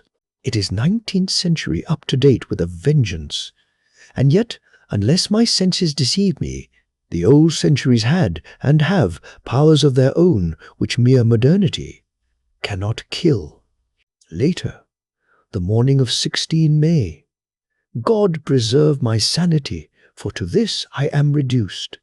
Safety and the assurance of safety are things of the past. Whilst I live on here, there is but one thing to hope for, that I may not go mad, if indeed I be not mad already. If I be sane, then surely it is maddening to think that, of all the foul things that lurk in this hateful place, the Count is the least dreadful to me, that to him alone I can look for safety, even though this be only whilst I can serve his purpose. Great God, merciful God, let me be calm, for out of that way lies madness indeed. I begin to get new lights on certain things which have puzzled me. Up to now, I never quite knew what Shakespeare meant when he made Hamlet say, "My tablets, quick, my tablets, 'tis meet that I put it down," etc. For now, feeling as though my own brain were unhinged, or as if the shock had come which must end in its undoing, I turned to my diary for repose. The habit of entering accurately must help to soothe me. The Count's mysterious warning frightened me at the time. It frightens me more now when I think of it, for in future he has a fearful hold upon me. I shall fear to doubt what he may say." When I had written in my diary and had fortunately replaced the book and pen in my pocket, I felt sleepy. The Count's warning came into my mind, but I took a pleasure in disobeying it. The sense of sleep was upon me, and with it the obstinacy which sleep brings as outrider. The soft moonlight soothed, and the wide expanse without gave a sense of freedom, which refreshed me. I determined not to return tonight to the gloom-haunted rooms, but to sleep here, where, of old, ladies had sat and sung and lived sweet lives, whilst their gentle breasts were sad for their menfolk away in the midst of remorseless wars. I drew a great couch out of its place near the corner, so that as I lay I could look at the lovely view to east and south, and unthinking of and uncaring for the dust, composed myself for sleep. I suppose I must have fallen asleep, I hope so, but I fear, for all that followed was startlingly real, so real that now sitting here in the broad, full sunlight of the morning, I cannot in the least believe that it was all sleep. I was not alone. The room was the same, unchanged in any way since I came into it. I could see along the floor, in the brilliant moonlight, my own footsteps marked where I had disturbed the long accumulation of dust. In the moonlight opposite me were 3 young women, ladies by their dress and manner. I thought at the time that I must be dreaming when I saw them, for though the moonlight was behind them, they threw no shadow on the floor. They came close to me and looked at me for some time, and then whispered together. 2 were dark and had high aquiline noses like the Count, and great dark, piercing eyes that seemed to be almost red when contrasted with the pale yellow moon. The other was fair as can be, with great wavy masses of golden hair and eyes like pale sapphires. I seemed somehow to know her face, and to know it in connection with some dreamy fear, but I could not recollect at the moment how or where. All 3 had brilliant white teeth that shone like pearls against the ruby of their voluptuous lips. There was something about them that made me uneasy, some longing, and at the same time some deadly fear. I felt in my heart a wicked, burning desire that they would kiss me with those red lips. It is not good to note this down, lest some day it should meet Mina's eyes and cause her pain. But it is the truth. They whispered together, and then they all 3 laughed such a silvery, musical laugh, but as hard as though the sound never could have come through the softness of human lips. It was like the intolerable, tingling sweetness of water glasses when played on by a cunning hand. The fair girl shook her head coquettishly, and the other 2 urged her on. One said, "Go on. You are first, and we shall follow. Yours is the right to begin." The other added, "He is young and strong. There are kisses for us all." I lay quiet, looking out under my eyelashes in an agony of delightful anticipation. The fair girl advanced and bent over me till I could feel the movement of her breath upon me. Sweet it was in one sense, honey-sweet, and sent the same tingling through the nerves as her voice, but with a bitter underlying. The sweet, a bitter offensiveness, as one smells in blood. I was afraid to raise my eyelids, but looked out and saw perfectly under the lashes. The girl went on her knees and bent over me, simply gloating.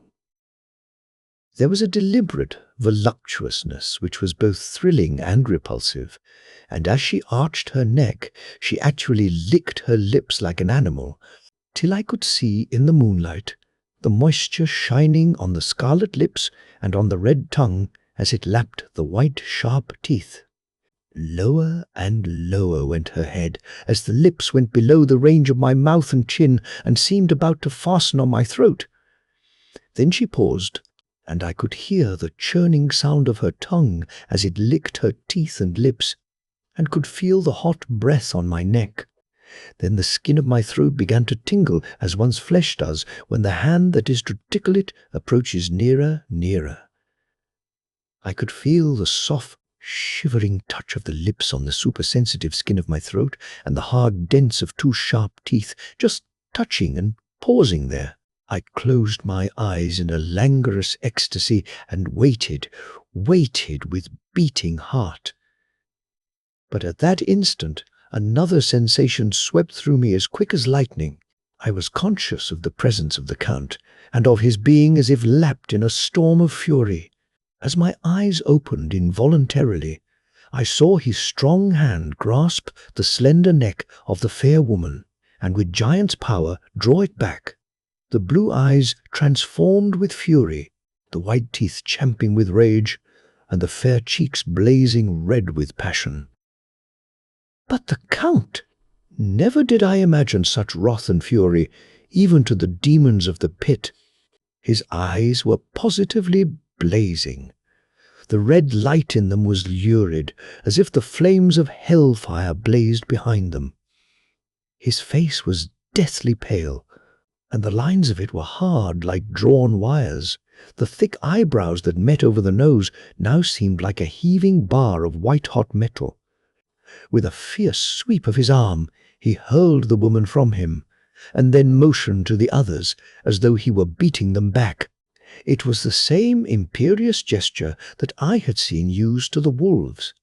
In a voice which, though low and almost in a whisper, seemed to cut through the air and then ring round the room, he said, "How dare you touch him, any of you?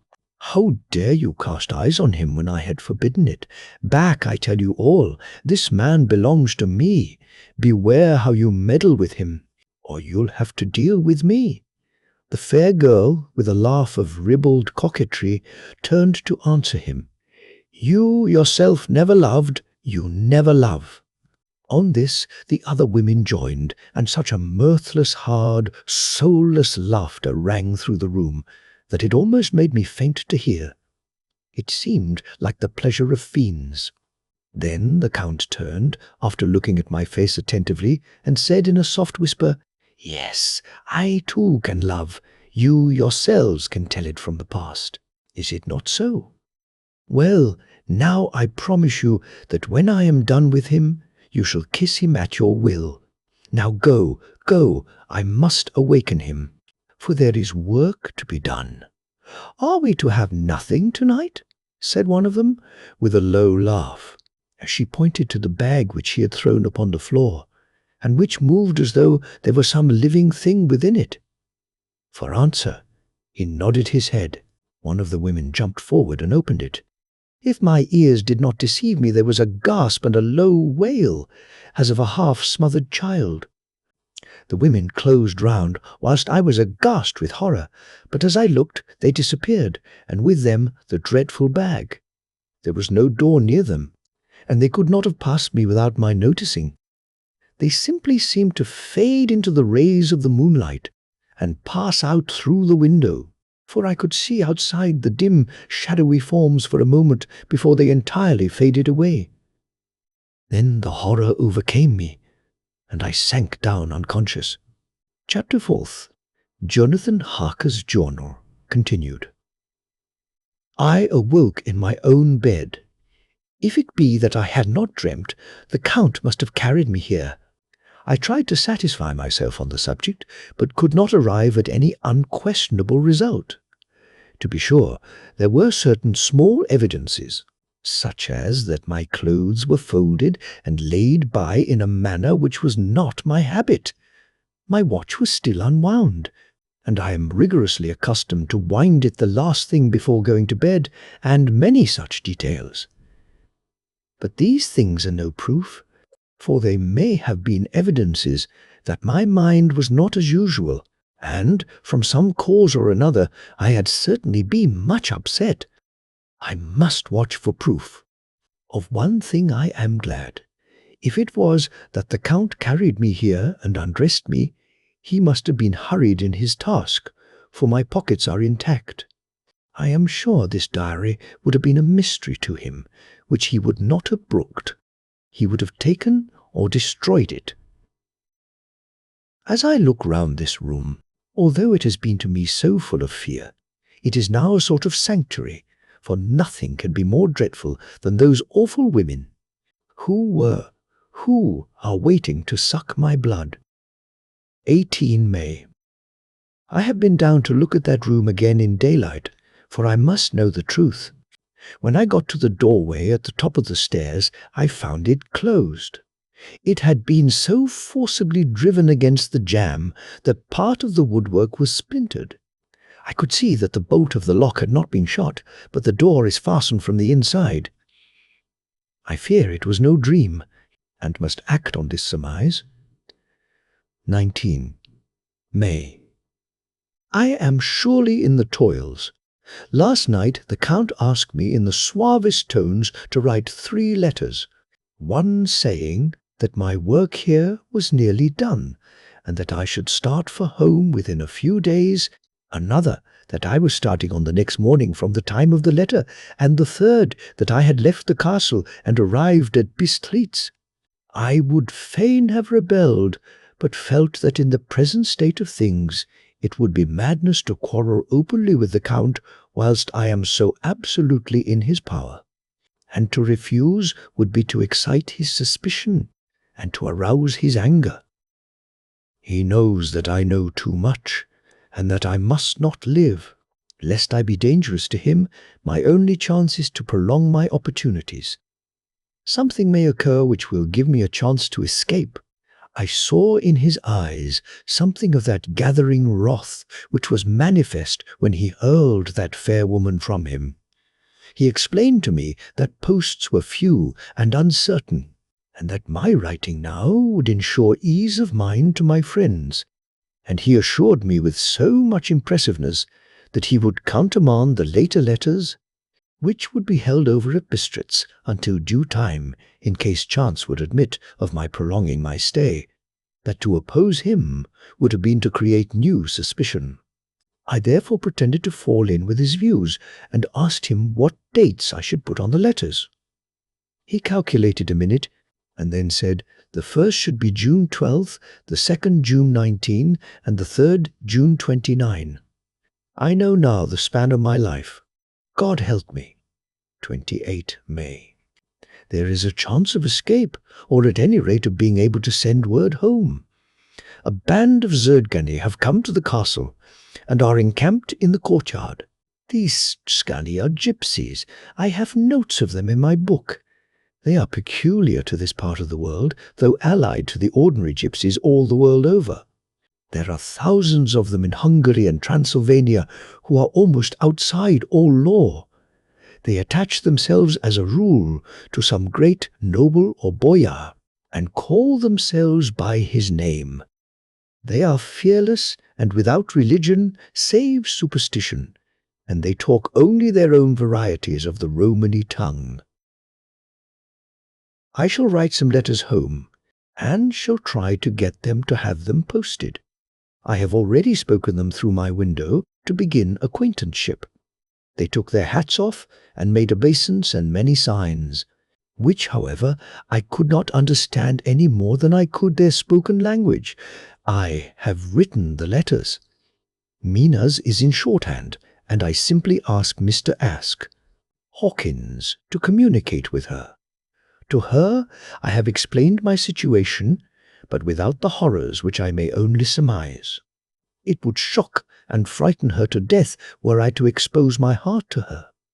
Should the letters not carry, then the Count shall not yet know my secret or the extent of my knowledge. I have given the letters. I threw them through the bars of my window with a gold piece, and made what signs I could to have them posted. The man who took them pressed them to his heart and bowed, and then put them in his cap. I could do no more. I stole back to the study, and began to read. As the Count did not come in, I have written here. The Count has come. He sat down beside me, and said in his smoothest voice as he opened 2 letters, "The Skagany has given me these, of which, though I know not whence they come, I shall, of course, take care. See!" He must have looked at it, One is from you, and to my friend Peter Hawkins, the other." Here he caught sight of the strange symbols as he opened the envelope, and the dark look came into his face, and his eyes blazed wickedly. "The other is a vile thing, an outrage upon friendship and hospitality. It is not signed." "Well, so it cannot matter to us." And he calmly held letter and envelope in the flame of the lamp till they were consumed.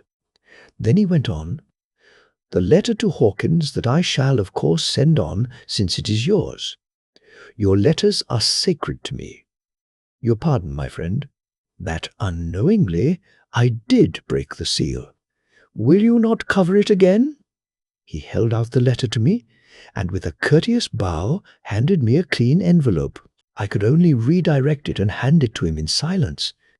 When he went out of the room, I could hear the key turn softly. A minute later, I went over and tried it, and the door was locked.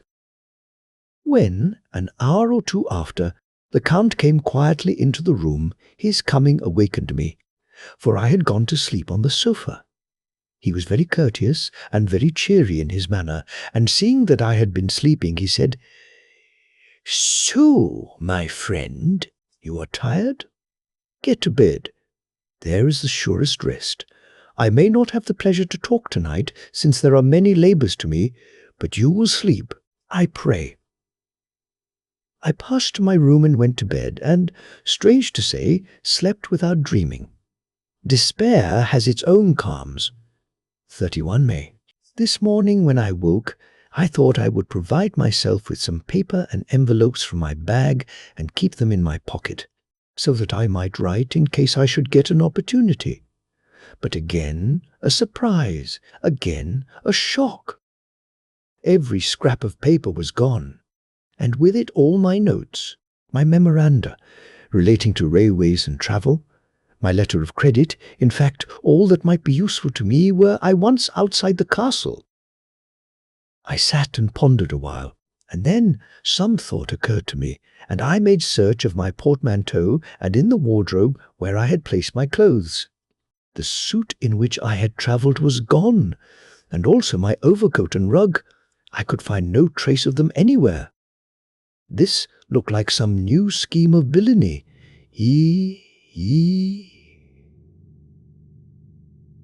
17. June. This morning, as I was sitting on the edge of my bed cudgelling my brains, I heard without a cracking of whips and pounding and scraping of horses' feet up the rocky path beyond the courtyard. With joy, I hurried to the window and saw drive into the yard 2 great lighter wagons, each drawn by 8 sturdy horses, and at the head of each pair a Slovak with his wide hat, great nail-studded belt, dirty sheepskin, and high boots.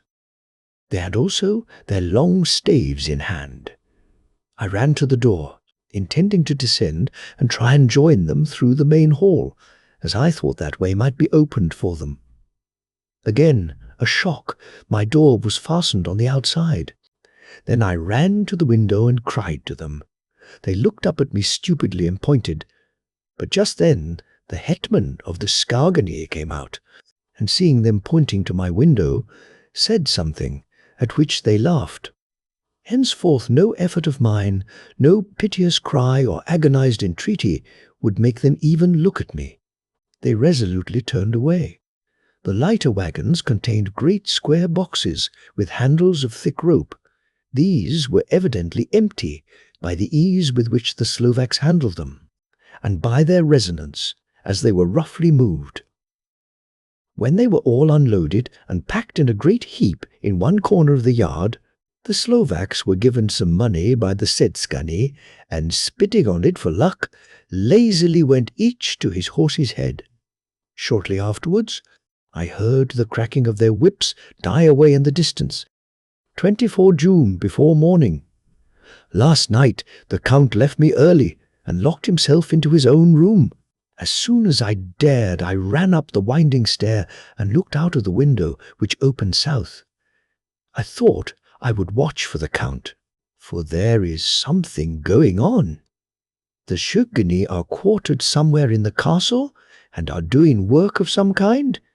I know it, for now and then I hear a far-away muffled sound as of mattock and spade, and, whatever it is, it must be the end of some ruthless villainy. I had been at the window somewhat less than half an hour when I saw something coming out of the Count's window. I drew back and watched carefully, and saw the whole man emerge. It was a new shock to me to find that he had on the suit of clothes which I had worn whilst travelling here, and slung over his shoulder the terrible bag which I had seen the women take away. There could be no doubt as to his quest, and in my garb too. This, then, is his new scheme of evil, that he will allow others to see me as they think, so that he may both leave evidence that I have been seen in the towns or villages posting my own letters, and that any wickedness which he may do shall by the local people be attributed to me. It makes me rage to think that this can go on, and whilst I am shut up here, a veritable prisoner, but without that protection of the law which is even a criminal's right and consolation. I thought I would watch for the Count's return, and for a long time sat doggedly at the window. Then I began to notice that there were some quaint little specks floating in the rays of the moonlight. They were like the tiniest grains of dust, and they whirled round and gathered in clusters in a nebulous sort of way.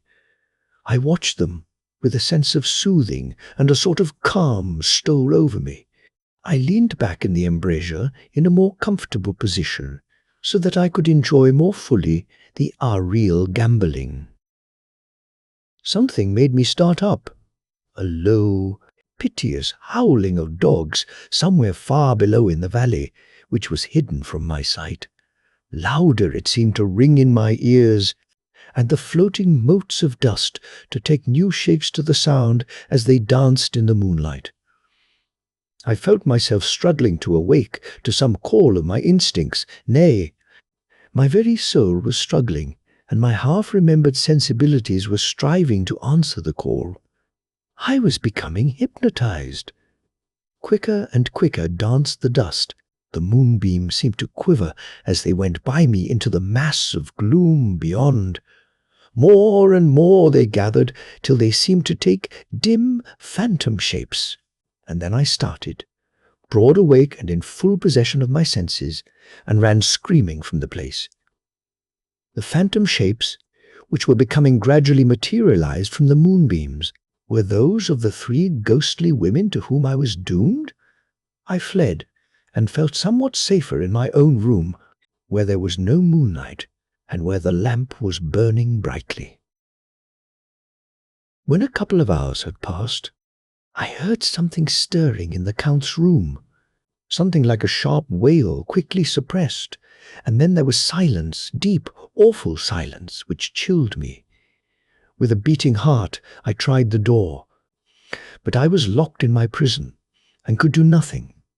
I sat down and simply cried. As I sat, I heard a sound in the courtyard, without the agonized cry of a woman. I rushed to the window, and throwing it up, peered out between the bars. There, indeed, was a woman with dishevelled hair, holding her hands over her heart as one distressed with running. She was leaning against a corner of the gateway. When she saw my face at the window, she threw herself forward and shouted in a voice laden with menace, "Monster! Give me my child!" She threw herself on her knees, and raising up her hands, cried the same words in tones which wrung my heart.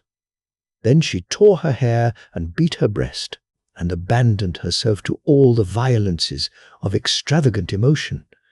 Finally, she threw herself forward, and, though I could not see her, I could hear the beating of her naked hands against the door. Somewhere high overhead, probably on the tower, I heard the voice of the Count calling in his harsh, metallic whisper. His call seemed to be answered from far and wide by the howling of wolves. Before many minutes had passed, a pack of them poured, like a pent-up dam when liberated. through the wide entrance into the courtyard. There was no cry from the woman, and the howling of the wolves was but short.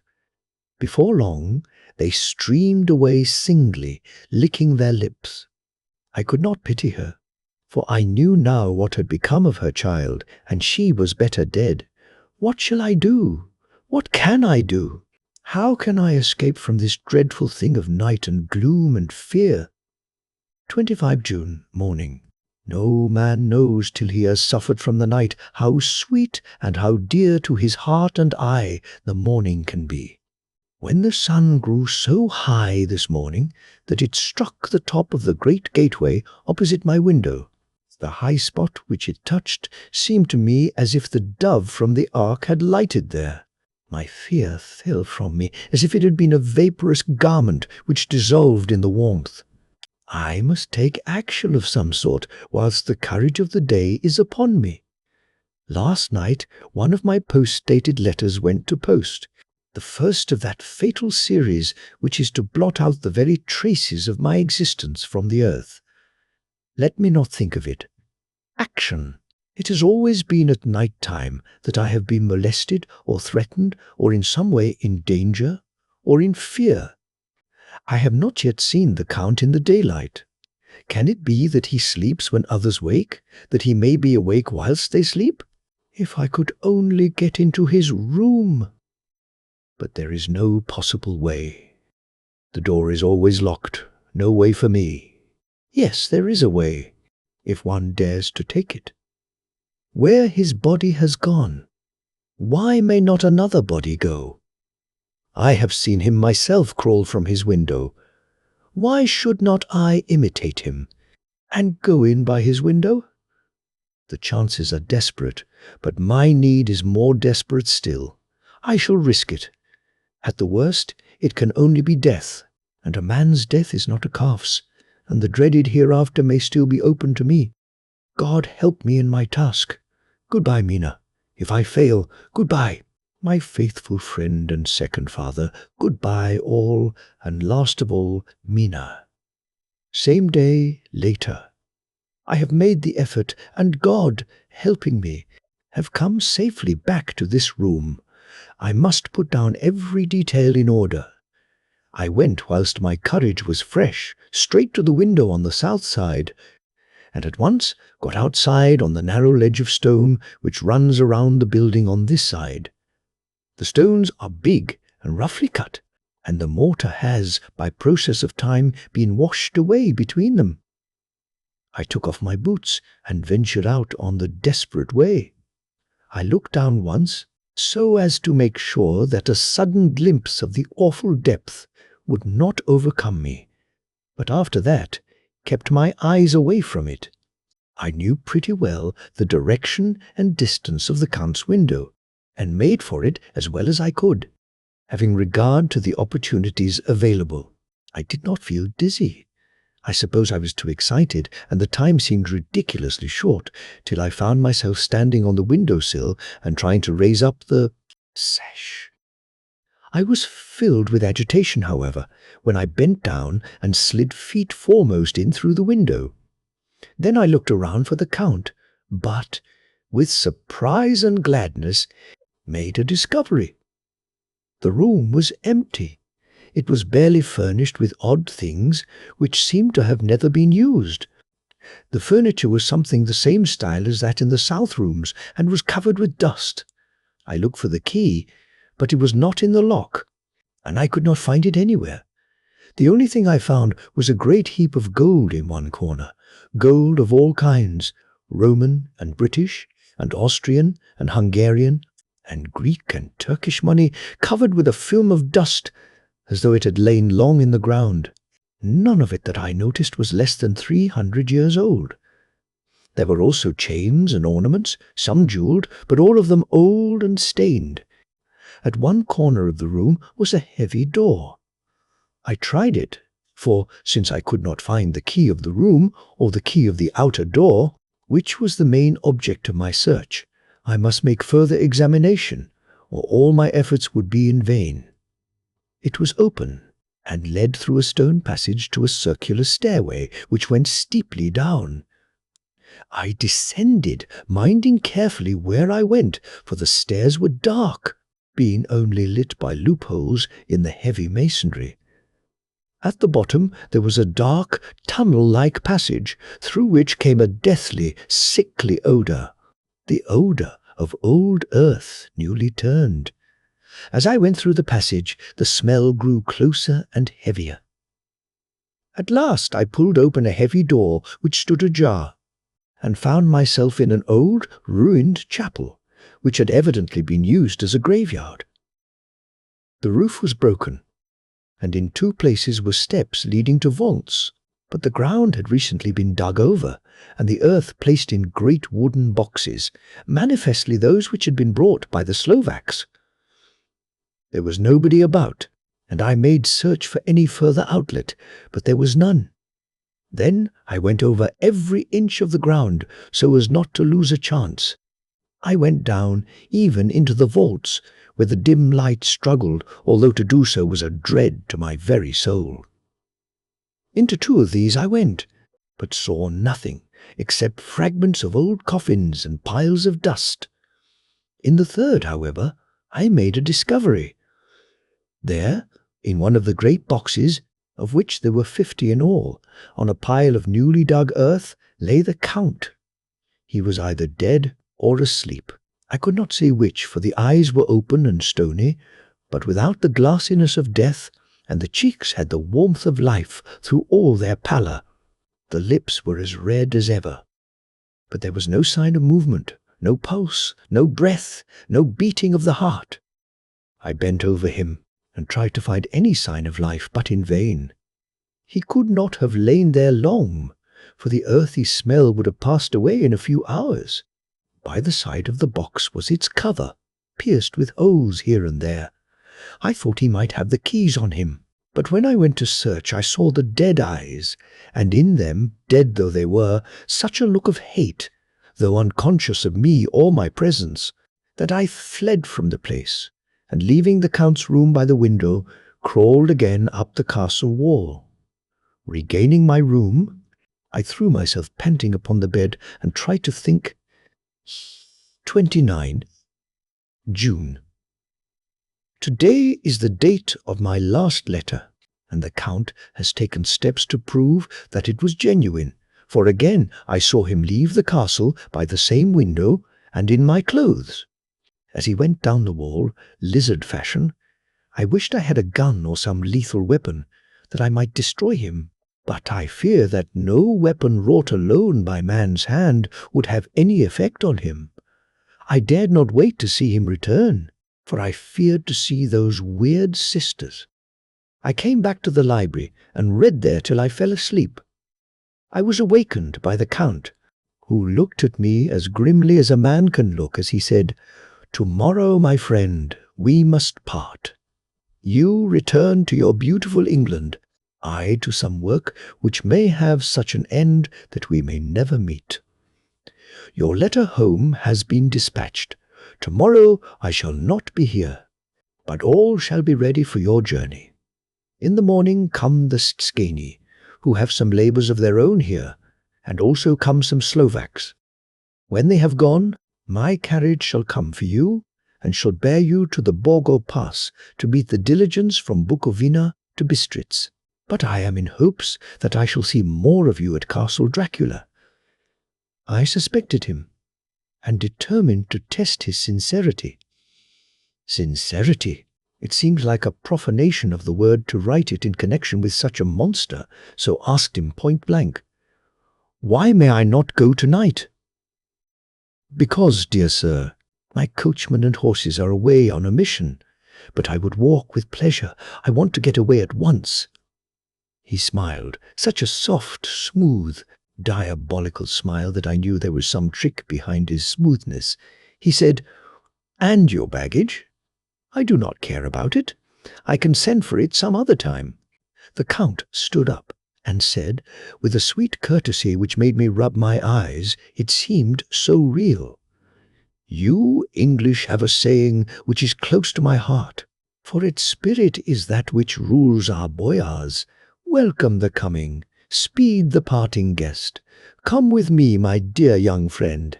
Not an hour shall you wait in my house against your will, though sad am I at your going, and that you so suddenly desire it.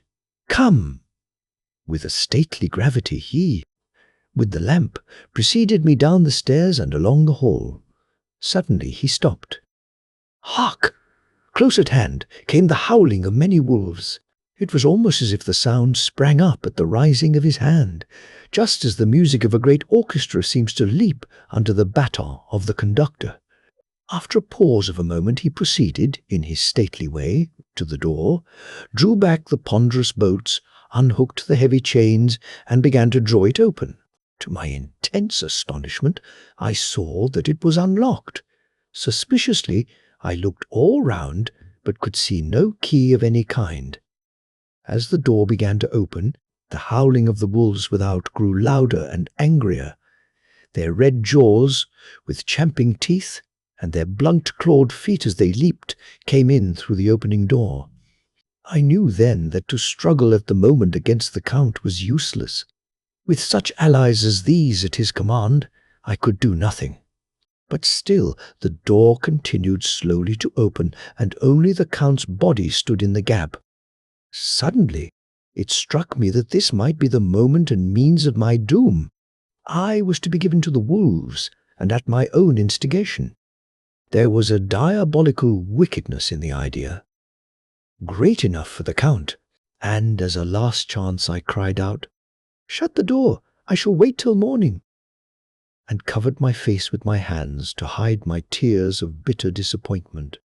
With one sweep of his powerful arm, the Count threw the door shut, and the great bolts clanged and echoed through the hall as they shot back into their places.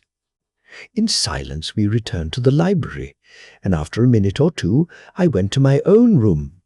The last I saw of Count Dracula was his, kissing his hand to me, with a red light of triumph in his eyes, and with a smile that Judas in hell might be proud of. When I was in my room and about to lie down, I thought I heard a whispering at my door. I went to it softly and listened. Unless my ears deceived me, I heard the voice of the Count. "Back, back to your own place. Your time is not yet come. Wait. Have patience. Tonight is mine. Tomorrow night is yours." There was a low, sweet ripple of laughter, and in a rage I threw open the door, and saw, without the three terrible women licking their lips.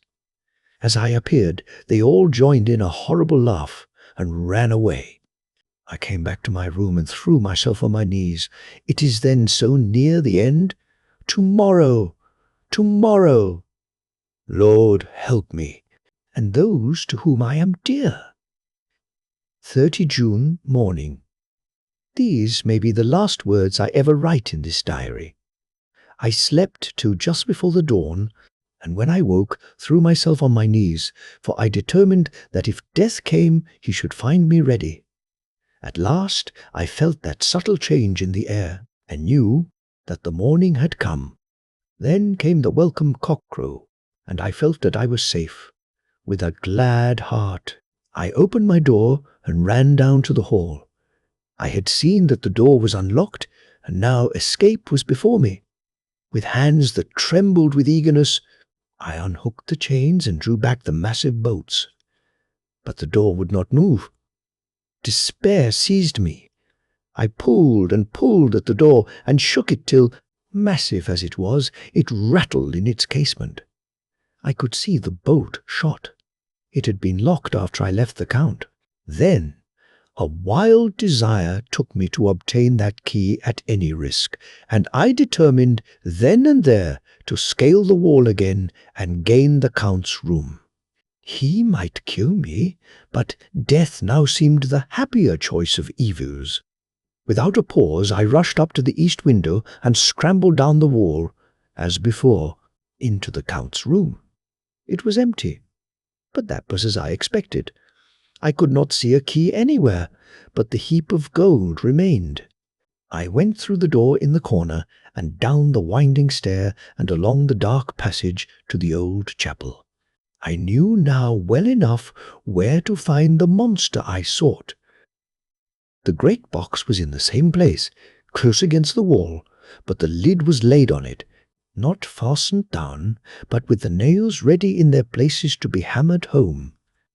I knew I must reach the body for the key, so I raised the lid and laid it back against the wall.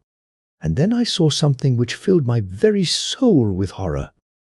There lay the Count, but looking as if his youth had been half renewed, for the white hair and moustache were changed to dark iron grey.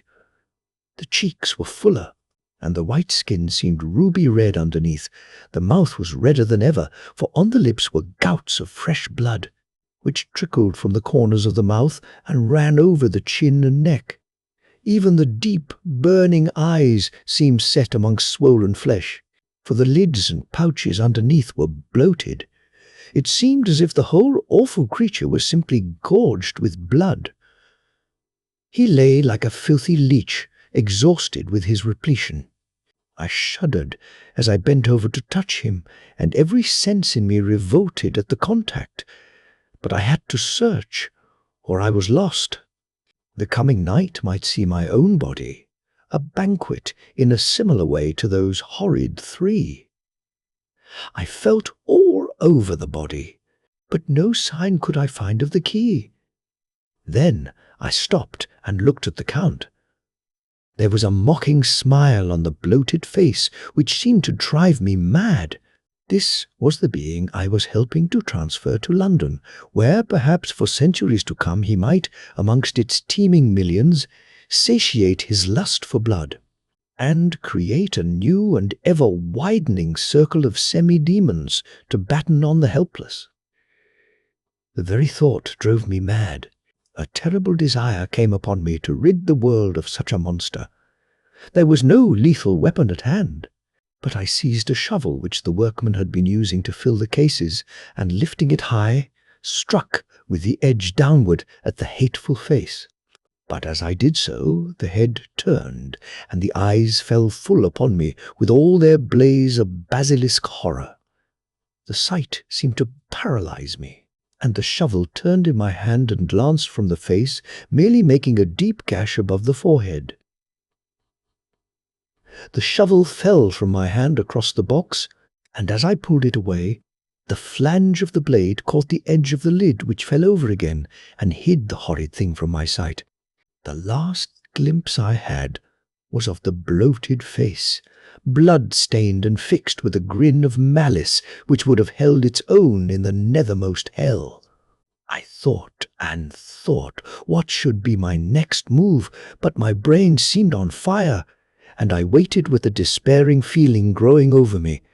As I waited, I heard in the distance a gypsy song, sung by merry voices coming closer, and through their song the rolling of heavy wheels and the cracking of whips.